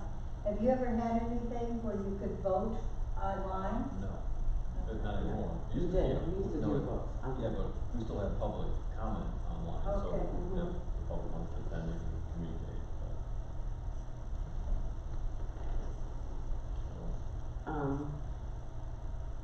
So this, you actually would get double counting, because we give you, all of this is based on your emission reduction, so there's economic benefit per ton based on health impacts, and and we give you the multipliers here based on some study I must have read when I did this. So the tons times the money is your economic benefit, the tons and times your tons reduction is your environmental benefit, and we also have greenhouse gas emissions, so it's already there, so it's totally gonna be the carbon reduction. Why do I have to?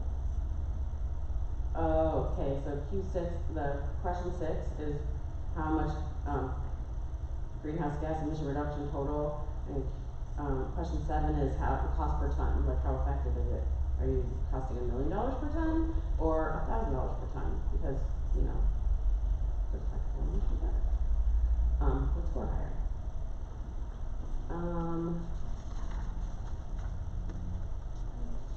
And then, for regional plans and local policy support, we're giving points if the community is already doing other air quality activities through planning or ordinances. Because we know that we can't, especially with the little amounts of money, this isn't gonna change the world, but if it's part of a bigger program, it has more impact. This cute question 9 is taking a cue from the MS4 program to say, okay, you want this money to do air quality and get a car, are you telling people about air quality? You know, are you doing anything in your community, to educate people about it? So we give you points for that. You get points for that? Yes, question 9. What does the Okay, applicant we do will for do it. community air quality education and promotion? You're already doing it. Yeah. And then this is what, because we think it's a good idea for a lot of things. And then, and we have also, does the project support, another plan, a regional plan, or some other plan? Or priority corridor, like, is your project a one-off or is it part of a bigger thing? Part of these points were designed, this committee really wanted to focus on working together in collaboration, so a lot of our points are for that type of, thing. Does that come through the TPC? No, these come through EMPC. Oh, Like Jen and I will get these projects, and then probably some of the transportation staff, and we'll do a scoring. Whoever applies will do a scoring. Then we come to EMPC and arrive at the final scoring if they're different between what you think you got and what we think you got. We don't decide that arbitrarily, the committee does. I get used to her being there. I know. I mean, I'm thinking, when you say Jen, I'm thinking she's, you know, and And Joe's then, hiding in a closet. and then we have time for safety training on air quality or public education. We have duplicate questions. And then we have points, extra points if it's an EJ population that will benefit, and you have to kind of show why. That's why we give you an EJ map. And if you're reducing emissions near a place that you would expect to have more sensitive population, hospitals, senior centers, or schools. So here's one of the things, if you have your community to do one of these environmental projects, an air quality project, but your community is also submitting a trail project and your community is also submitting a road project, we do ask for your community to rank their project choice, like what's the most important thing to them.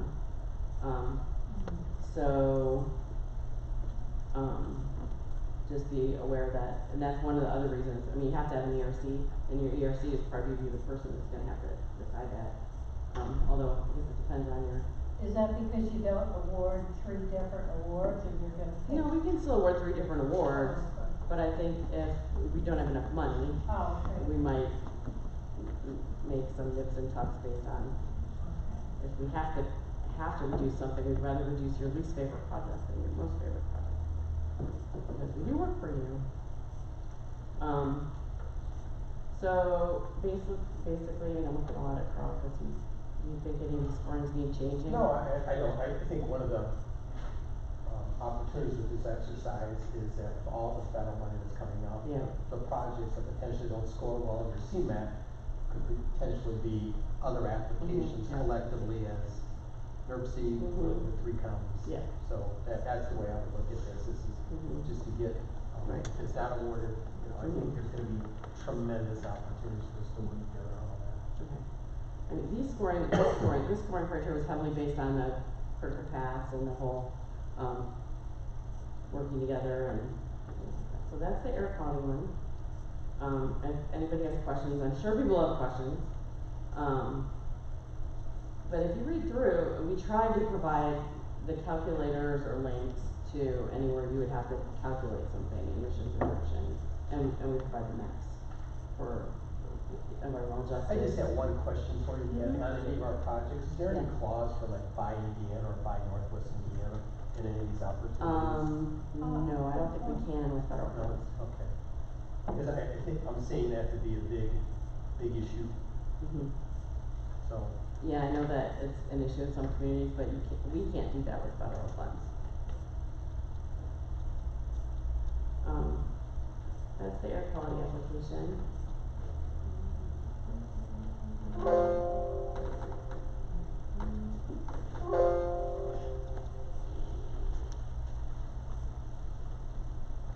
Can we print this off on the website? Yes.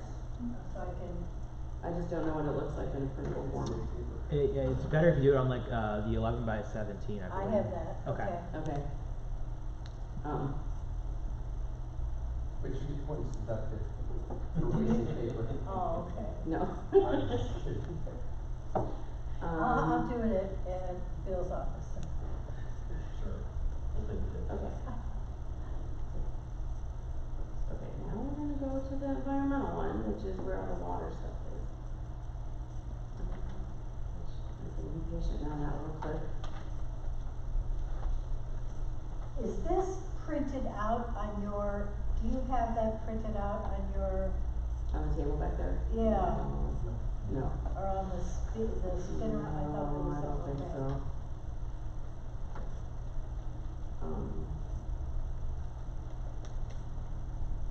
We got a lot of way from printing during COVID, other than things, and our printer retired, so. Okay, so these are the environmental projects. Again, the first 5 or 6 pages are all the same. We can touch base, we looked at this a little bit before, but, and they're either funded out of TA column or protect column. And protect is specifically looking at resiliency, so, and it's new, so there's not any money programmed in any of the years yet, so all the money's available. It's not a ton. 700,000 in, Lake Porter and 7580 in Brookport. So when is that, when are the environmental applications due? November 18th. Huh? November 18th. No, jeez. I gotta say, I've been telling people about this for a week. Okay. Your engineer knows this. If your engineer is in any, or your planner, should know about this and should have known about it for a Well, while. Jake comes to all these meetings, he just probably didn't share this because he's worried about highway going through, so. That I suspect happens a lot. So the project types, stormwater management, control, prevention, contributions to restore, enhance, create habitats or wetlands. One of the things that we talk a lot about in 2050 and 2040 is connectivity, like isolated. If the road is creating a barrier, and we've got that under wildlife mortality, but also if there's other ways to reduce the barrier, between different sides of the road and habitat, like culverts come to mind for water things. And vegetation management, I think, is one that we could do a lot with in here that we don't. Do you think we could do this by the 18th?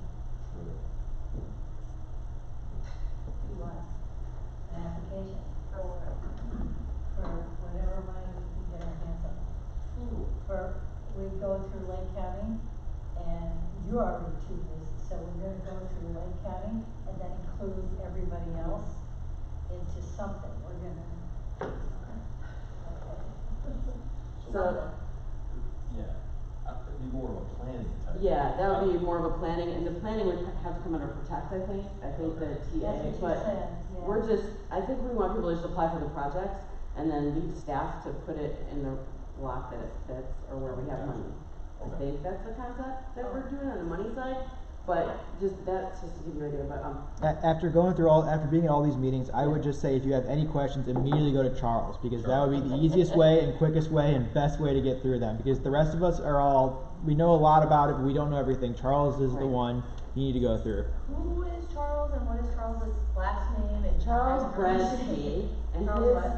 Charles Bradsky, and his email is scattered throughout this document. BRADSKI.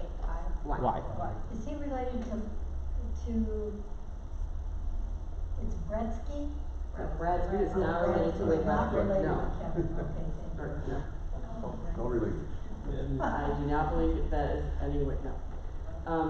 So we're asking you, and so if you give yourself a score for this, then we just need to show, if you're improving water quality, or increasing habitat, is there public access to that improvement or area?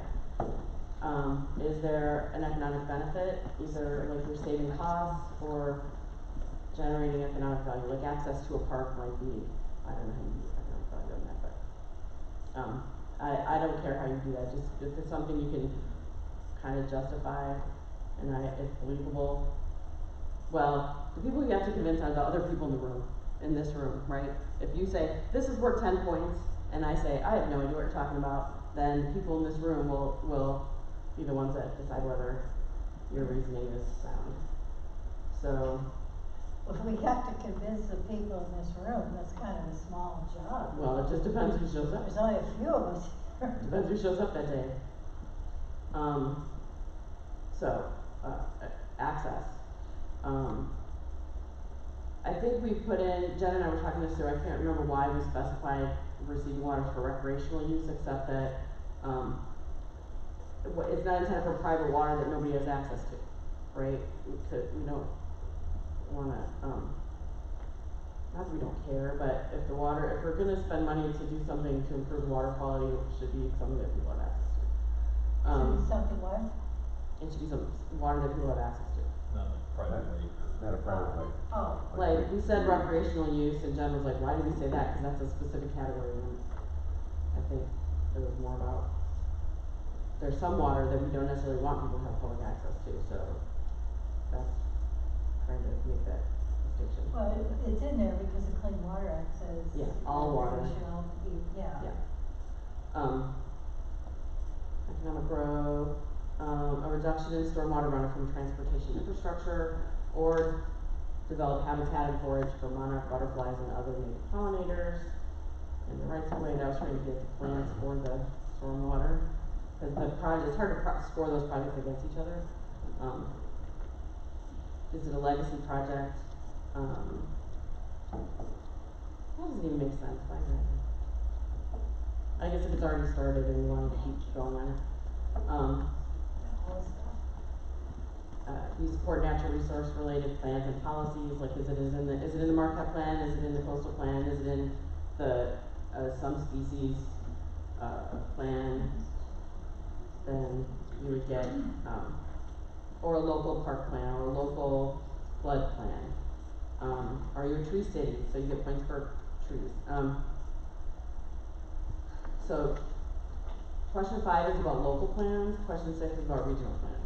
If this project advances a regional plan, we give you points. If this project advances some kind of local plan, we give you points.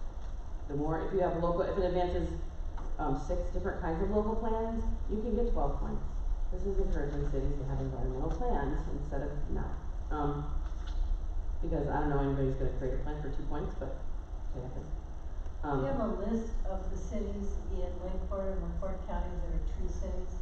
How would I find that? I will follow up on I that. think we have it. There is a list, yeah. That's what I thought. If you're a tree city, you get 2 points for this. And then for partnerships and collaboration, is it a multi-project? So this, if you're doing a cooperative project like we talked about the signs, if you were getting signs for you, if you're getting signs for you in other places, then it might be a cross, you might get more points because you're partnering with another organization or another city or town or county.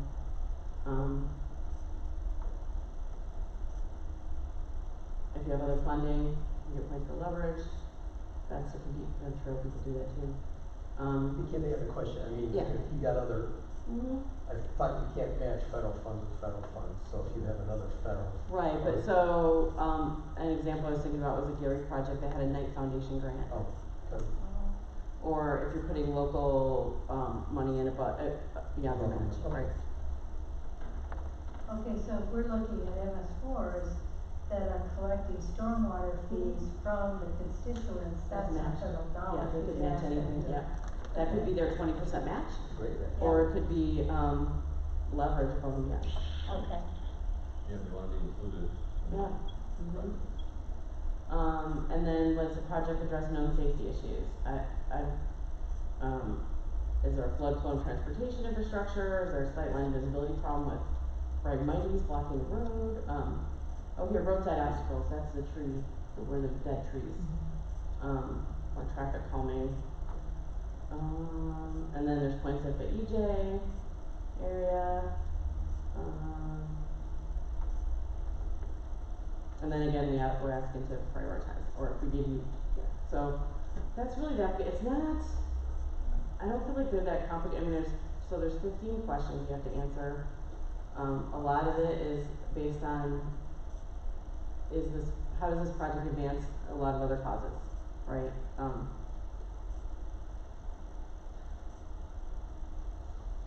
We haven't gotten a lot of projects in this category. We had Hobart, did a squirrel separator project.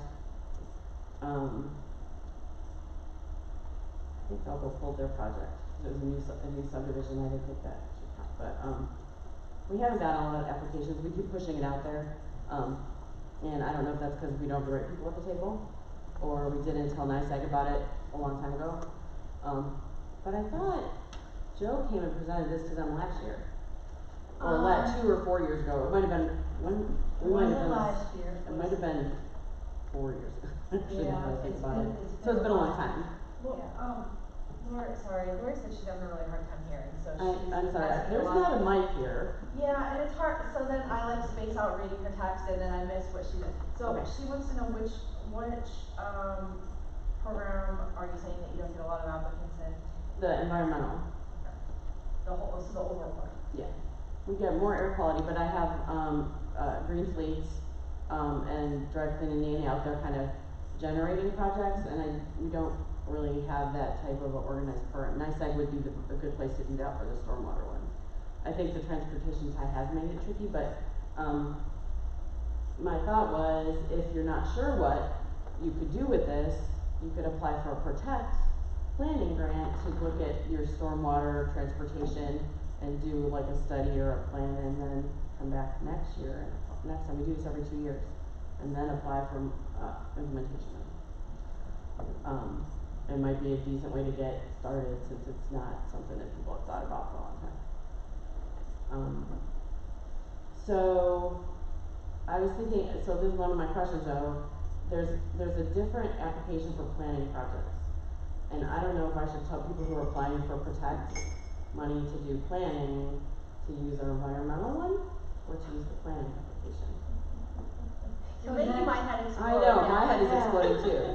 I didn't even know we had a planning opportunity, but we do, it's in there. Okay, this is specifically an environmental planning Yes. application. There is a category, so there's a category for environmental planning that we said we would fund, but I didn't know about it, and then I never made a criteria for it.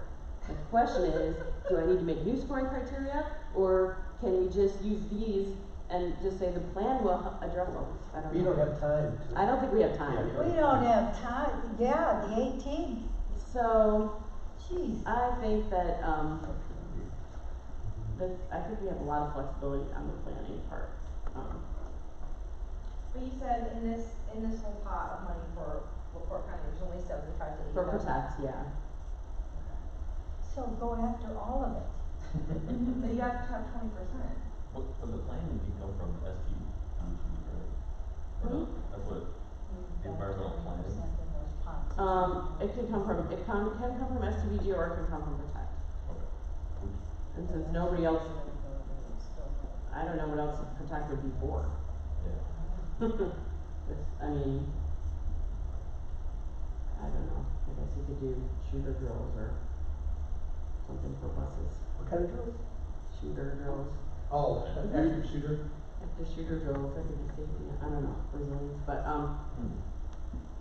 You know, there's the Northwest Indiana Information Sharing, group that, Yeah. they're gonna be meeting tomorrow, uh-huh, but, they've got other issues, I mean, they're Yeah. involved with so many yeah. other things, but that We would used to probably. send people to that, but we're not running out of people, but we have less people. Kevin's laughing.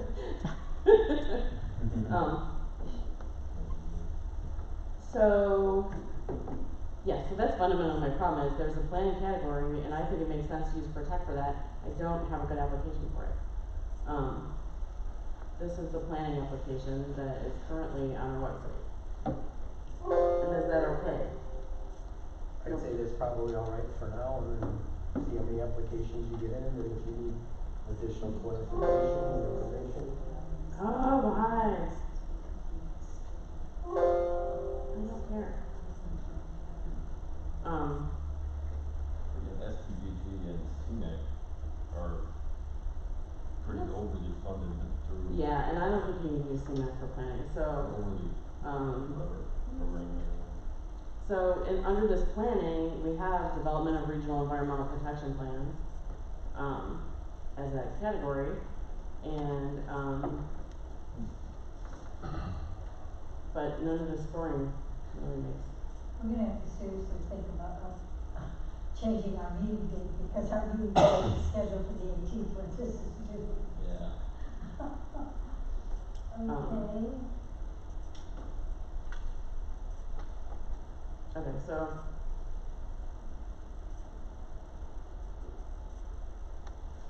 I think that if we say the environmental planning, needs to be oriented towards projects that would fit the other categories in environmental, that would make sense to me. So if you wanna, so an environmental planning project should be oriented towards the other funding category, other things we just talked about, right? So you wanna plan for vegetation management, and you wanna plan for stormwater management, then you apply for the protect funds and apply for a planning grant, so that you'd be ready in 2 years to apply for a project. Is that, okay? That's my idea right now, so I don't have any application, but. In submitting this by the 18th, when are the funds available? Well, so then you get into, a 4-year spending program, Right. and you might get money in 2024, and you might get money in 2028. And we used to ask people what year they wanted it, cause they, have to have the match that year. Because of all the IOUs, I think that we're trying to just fit people in. So, and that's the other reason why I think stormwater planning, because if you have a fee, then at least you have a income stream that you can plan on, Yeah. revenue stream.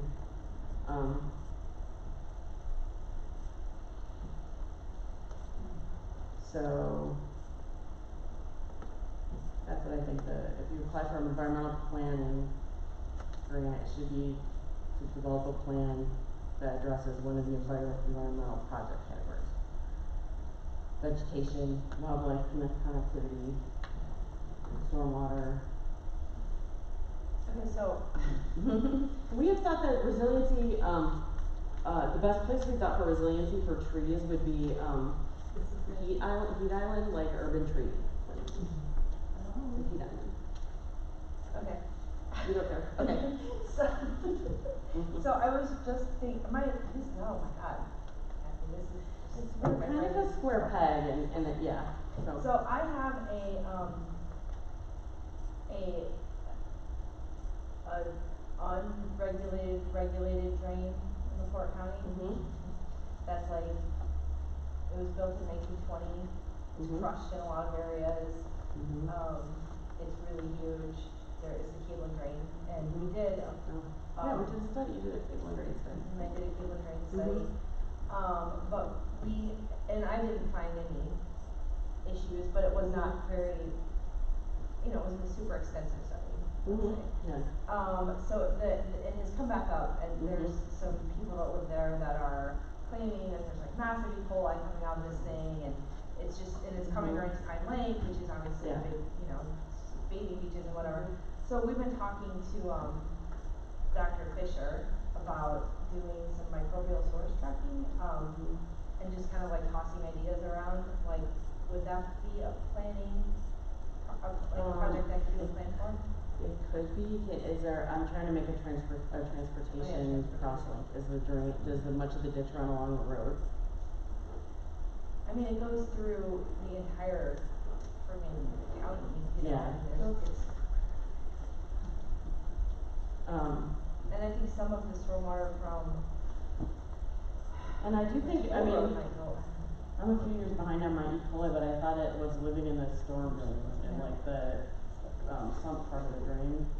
Yeah, I mean, there's a lot of questions, right? I mean, about, like I said, I mean, I like sampled all the manholes on the thing, but the other problem with it is that it ends really high up above the lake.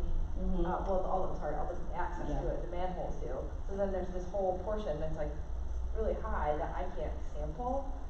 Also in a neighborhood that's mostly unsewered, so is there something between where I can stop sampling and the mouth of the thing? So that's why I've been working with Jen. So we like need a plan.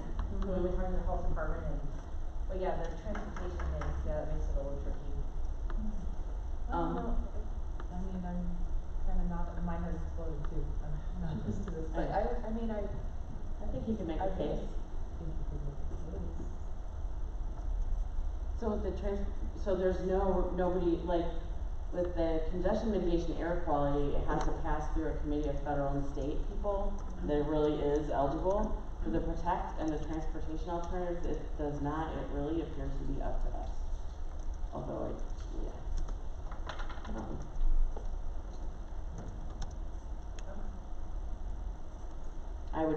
Let me talk to Charles too, see how much of a case you have to make. I really wanna see more projects out of the environmental group, because eventually they're gonna say, hey, you've been putting that out there, nobody applies for this. Happy. But, So what else is eligible for protect? Protect didn't really have a ton of guidelines, it just said resiliency. You could do, you know, like if you're in a ocean coast and tide, you know, you could do tide gates to protect. I don't know what kind of tide gate you're gonna make with $600,000. Maybe plan for the tide gate, or, you know, I mean, there's stuff that doesn't apply. You know, some of the stuff in the coastal resilience, I don't know, cause there aren't that many streets that are on the shoreline erosion, but there may be streets that are eroding because of, stream bank erosion. That would be a place you could do. Okay, yeah, bridge replacement, reconstruction, they wouldn't be $600,000. No, that's why I think you could do make a plan, prioritize where are you vulnerable to risk in your transportation infrastructure. That's what I was thinking, so you have some priorities on, cause most of the time you're not thinking on a watershed basis, you're not thinking about the transportation as a separate thing, 'cause it makes no sense from watershed planning. Yeah.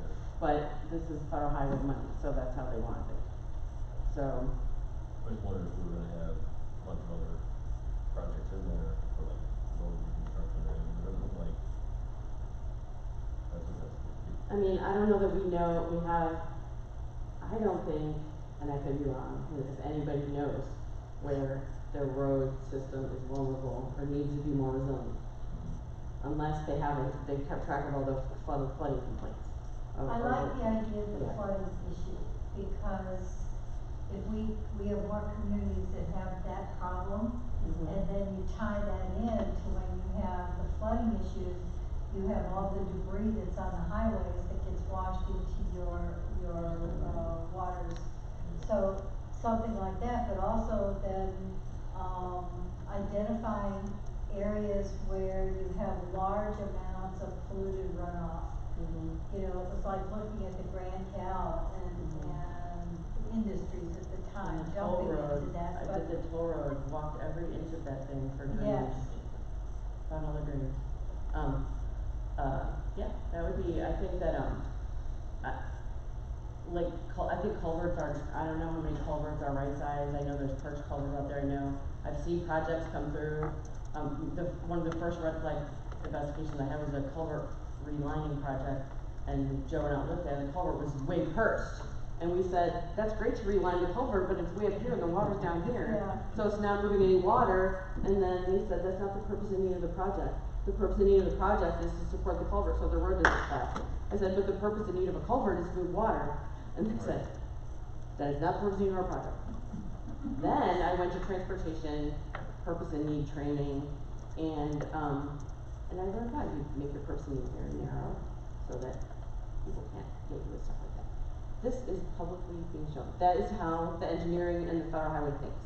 So we wanted to use their funds, we need to kind of figure out a way to get our thinking into the system. That falls into part of the permit as far as, I guess I'm asking this, when they look at the implementation of the two-stage ditch, that along with the new, I thought INDOT, or maybe it was IDOT, maybe it was the total, I forget, that has some new, processes for these culverts, some new design work for them. I don't know, would municipal engineers be interested in that, would they? But this isn't related to the permit through IDOT, so this is looking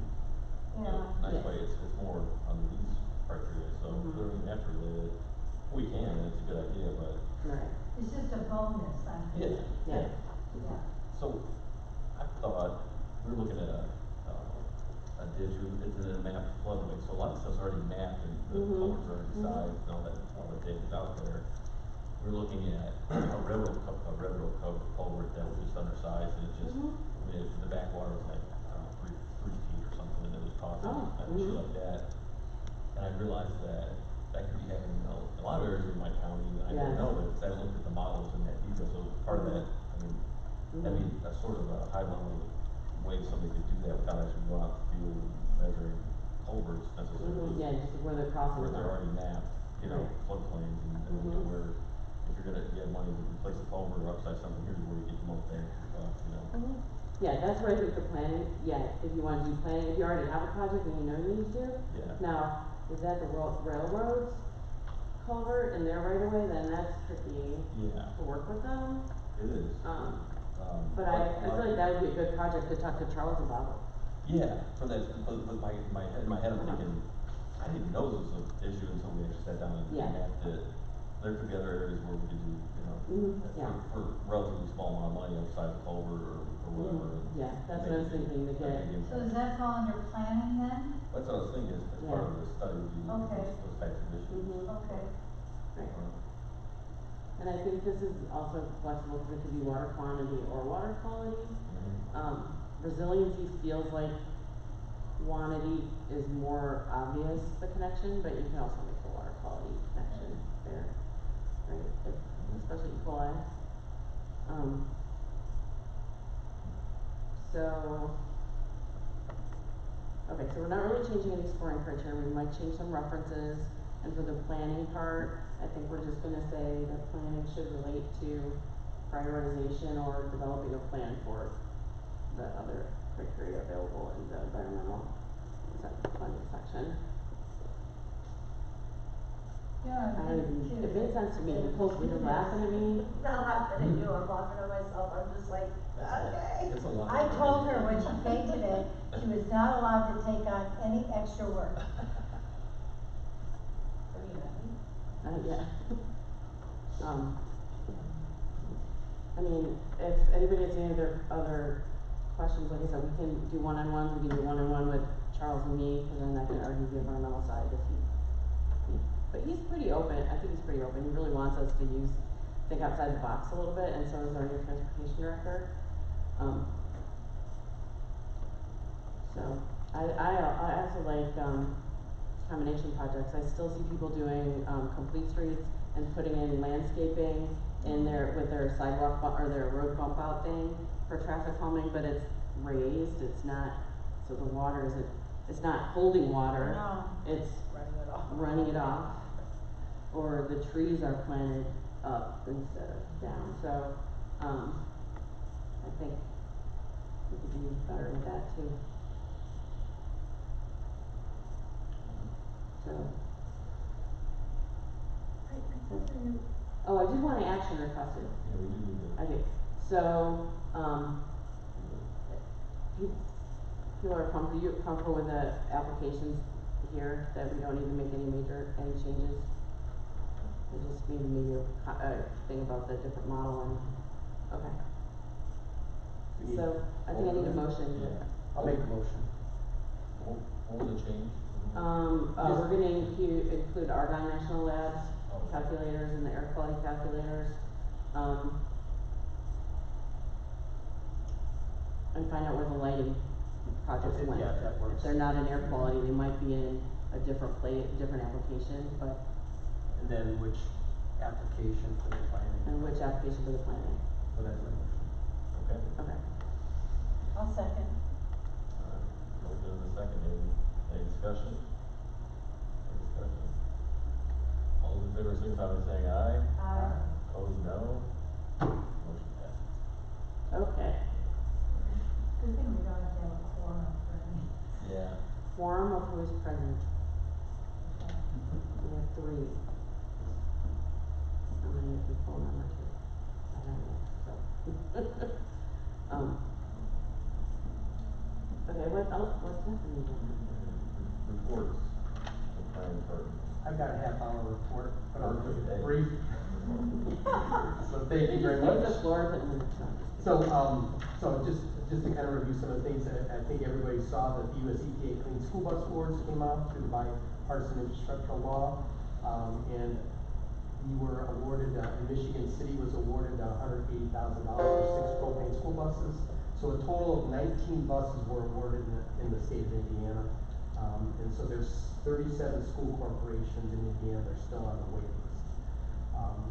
We were just recently awarded, Drive Clean Indiana, with the help of NERC, was awarded a grant for workplace charging, and it's called the Empower Equitable Mobility Powering Opportunities for Workplace Electrification Readiness Empower.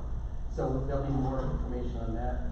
So the current opportunities we're working on, there's a Department of Energy hydrogen hub.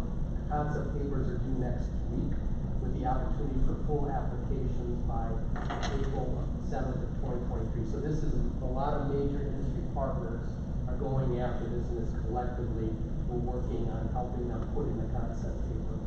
So the NERC NOFA, which we just went through, IDEM has the VW diesel round grants that are available through and due on the 21st.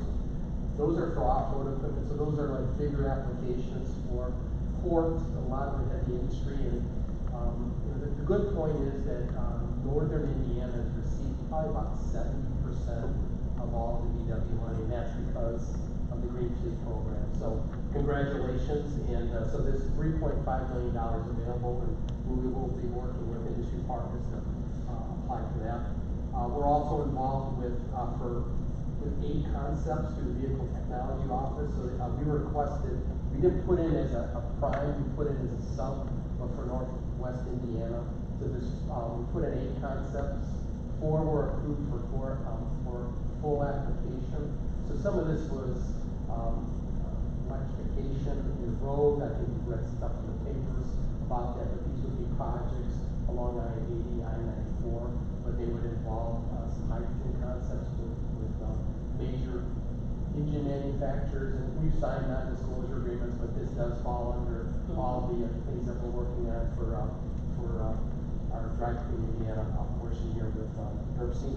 So we're excited about that, but those grants are due next week, the 9th.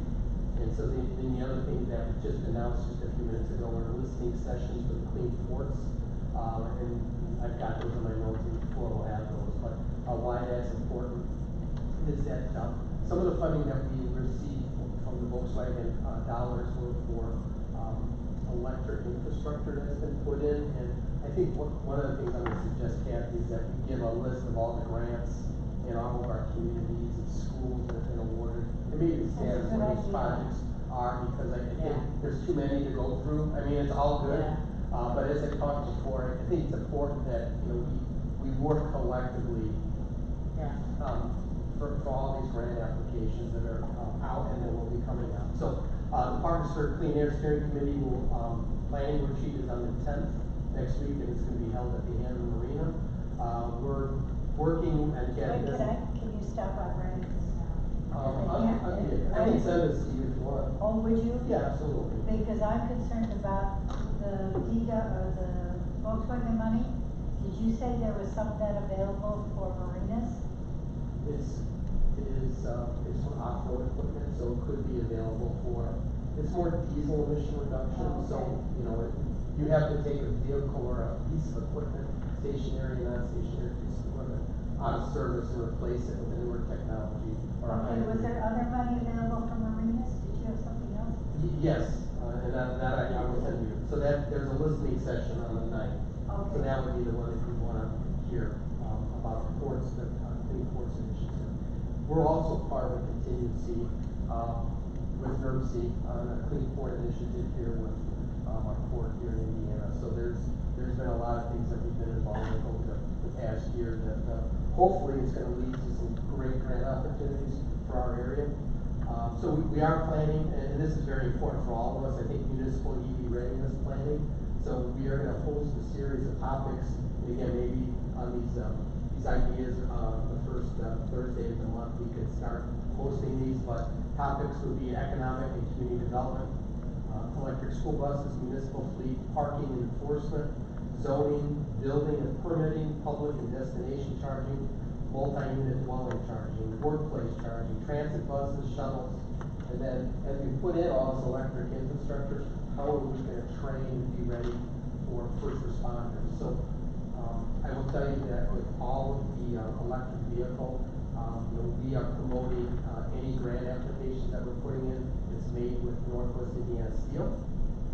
We're recommending, and it's, the Buy America standards, using, Buy America and local, dealerships, are how we're trying to evaluate all of these grant applications. So, as we apply for some of the national grants, we'll make you aware of that, Carl, that list of, different EV-related topics that you just read off, those are sessions? planning, yeah, we'll be doing planning sessions, and we'll work on the dates for those. You'll send that Yeah, out? and so these are recommendations, so we'll have like ordinances and things that potentially you could just cut and paste for community, but again, it has to be approved by NERC before we introduce it to the team. So you understand, you cannot have all 12 first Thursdays.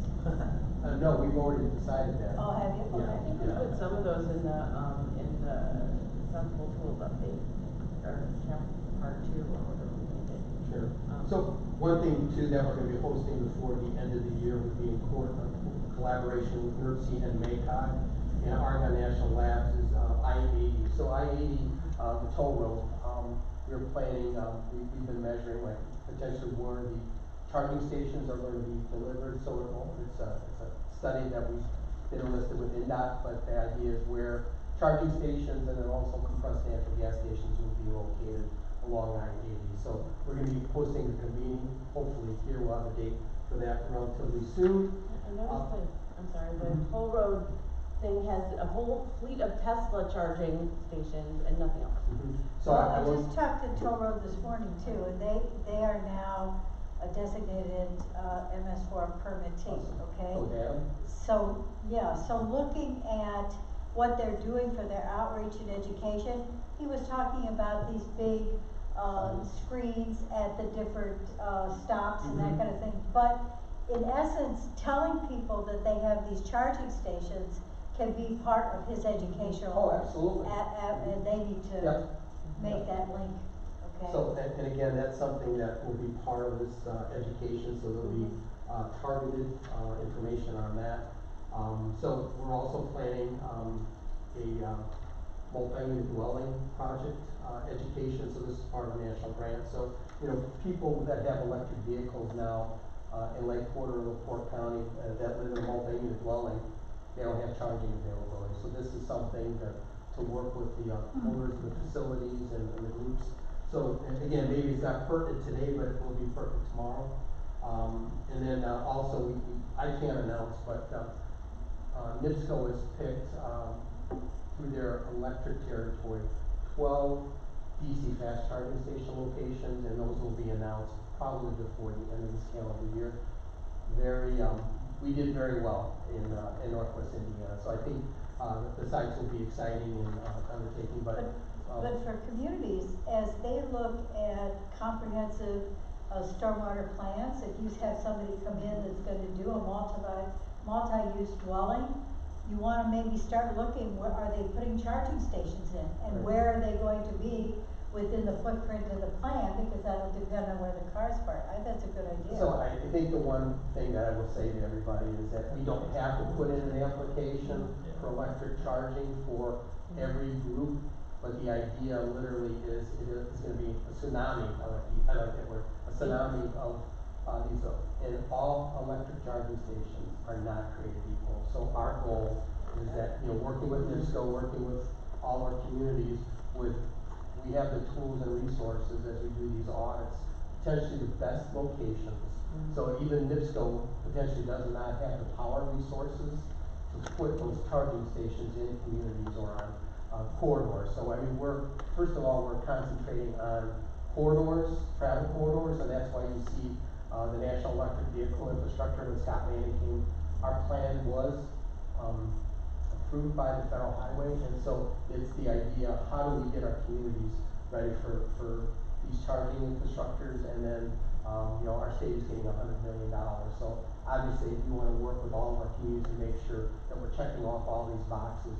So when that additional funding comes up, we'll be ready to apply for that funding. So, and then, also, we've been trained, we've been attending training through Argonne, and the role of the National Clean Cities is changing, so environmental justice is, something that we've been trained on in different tools and resources. So we'll be offering some of these tools and resources to the community partners, just so, if they're interested in this, that we can help them with that. Good news is that the I-94 alternative fuel corridor project that we've worked on for about 5 years came to an end in September.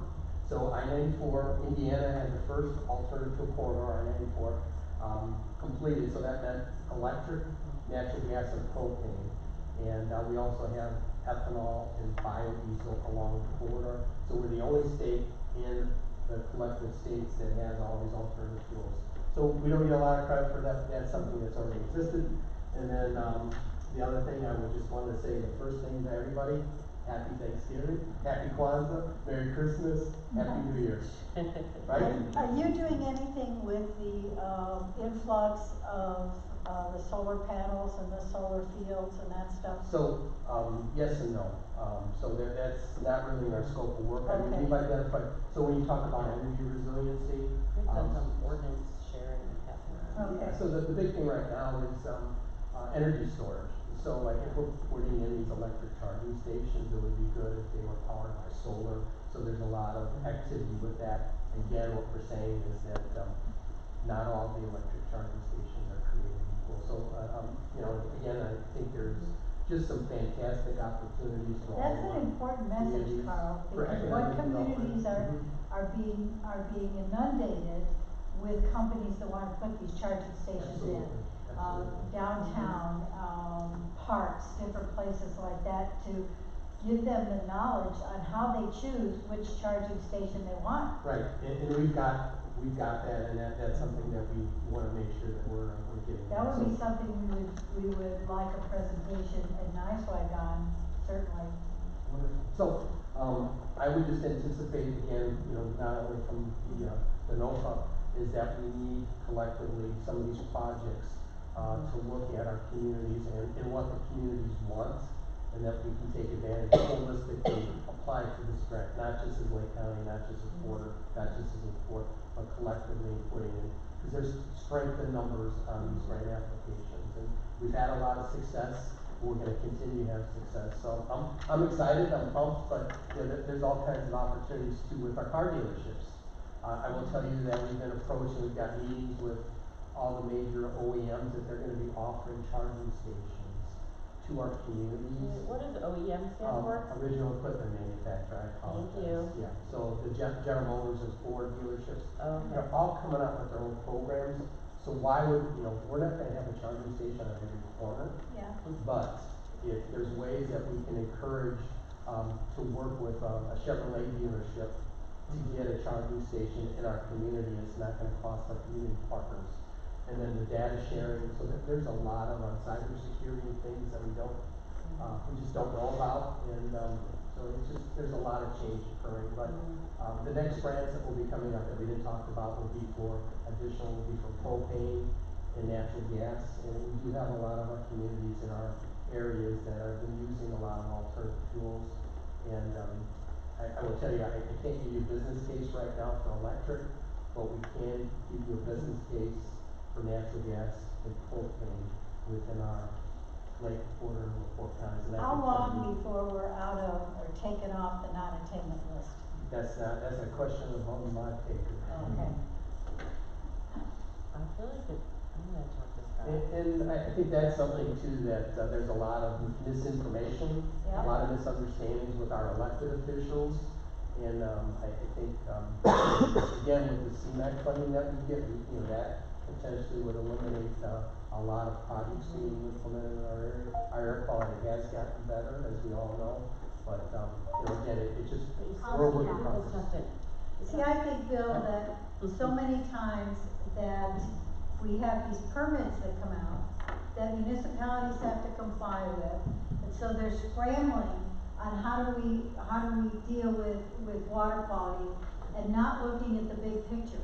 And that there are things that the communities can do that interact or relate, or I can, just sitting here, a message that can be tied to water quality with these stations, you know, that might be helpful. There are all kinds of things, and the MS boards just are too focused on that permit compliance thing, that we need to find a way to get the other information out there, right? We've gotten a lot of, requests for, sewer routers. It seems like every. otters? Routers, Routers. routing machines, and, you know, jet cleaners and things like that, and, it just seems like every community within the MS4 program is asking us, hey, we need this because of this or that, and I think that's, you know. Is it street sweeper off-road equipment or Yes, on-road? street- Okay. and well, it's not rubber- plated, street sweeper is a not, Yeah, off is considered off. Okay. So, you know, there's been a lot of activity for electric street sweepers and stuff, and I will tell you that, we don't wanna recommend a project that's gonna become a dinosaur, if you will, Yeah. that doesn't work. And Yeah. so I think Okay. we've got some very good fleet managers that, you know, they wanna be demonstrated, they want to make sure that, this equipment is operationally capable Yeah. and, you know, whatever fuel. And so I think those are things that next year that we need to plan, maybe some demonstrations and. We would like to see that. We do Best and Brown, are huge sponsors of the MS4 annual meeting. Mhm. And anybody else that's doing that type of equipment availability, I would love to have them. Sure, I think that's something that we should coordinate Yep. for next year, so. But it's gonna be a busy year for all of us, so I'm excited. There's a lot of exciting clean transportation opportunities and clean air. You say you have a model ordinance, you're working on one for like? We've got some that Yeah. we need to, we will Okay. submit, to New York City to all of you, and then, we're gonna try to get it out before. You know, cover the Next multi-unit issue. I guess I never thought about that, but that would be prohibitive. Yeah. If you're in an apartment, how are you gonna? Right, and so like now I'm charging, you know. I'd be interested for that too. So now I'm charging, I'm using, free electricity, and, you know, that is, that's a situation for a lot of governmental entities. Right. Is, you know, is there gonna be a waiting time? What happens if Kathy has an electric vehicle and she wants to charge her vehicle there? So there's etiquette things that need to be kind of proven out and. You're gonna put new, etiquette signs, my etiquette sign thing out there, guys. Well, you know, every construction project has, if it's disturbing an acre or more, has to have a stormwater quality management or a SWIP. And if the municipalities put it in their ordinance and their requirements, they can ask that in that SWIP you identify where these charging stations are gonna be located and how many. And that kind of cuts out a step because you already have it there. So like, again, not to belabor this, but the goal would be is, you know, hypothetically, if we could apply collectively as 3 counties to get a better cost using a local vendor, you know, there's opportunities, for that. Do you know, you probably don't know that, we had the federal, the useful life for EV charging station. Well, again, I mean, we had, the charging stations that were put in and the way technology is changing, I mean, we experienced it here. So, you know, I think that the speed of the electric charging stations, not the underground infrastructure, just the charging stations themselves is changing, I would say rapidly, daily. Right. And, Right. So I think, you know, to do, kind of, technology, proficient and, you know, looking at ways, because the Right. technology is gonna change and we're gonna have to, you know, work with the communities to understand that, you know, there's gonna be costs associated with the maintenance and the upgrading of the modems and, I was thinking more along the lines of if you buy with federal funds, how long is our federal interest rate?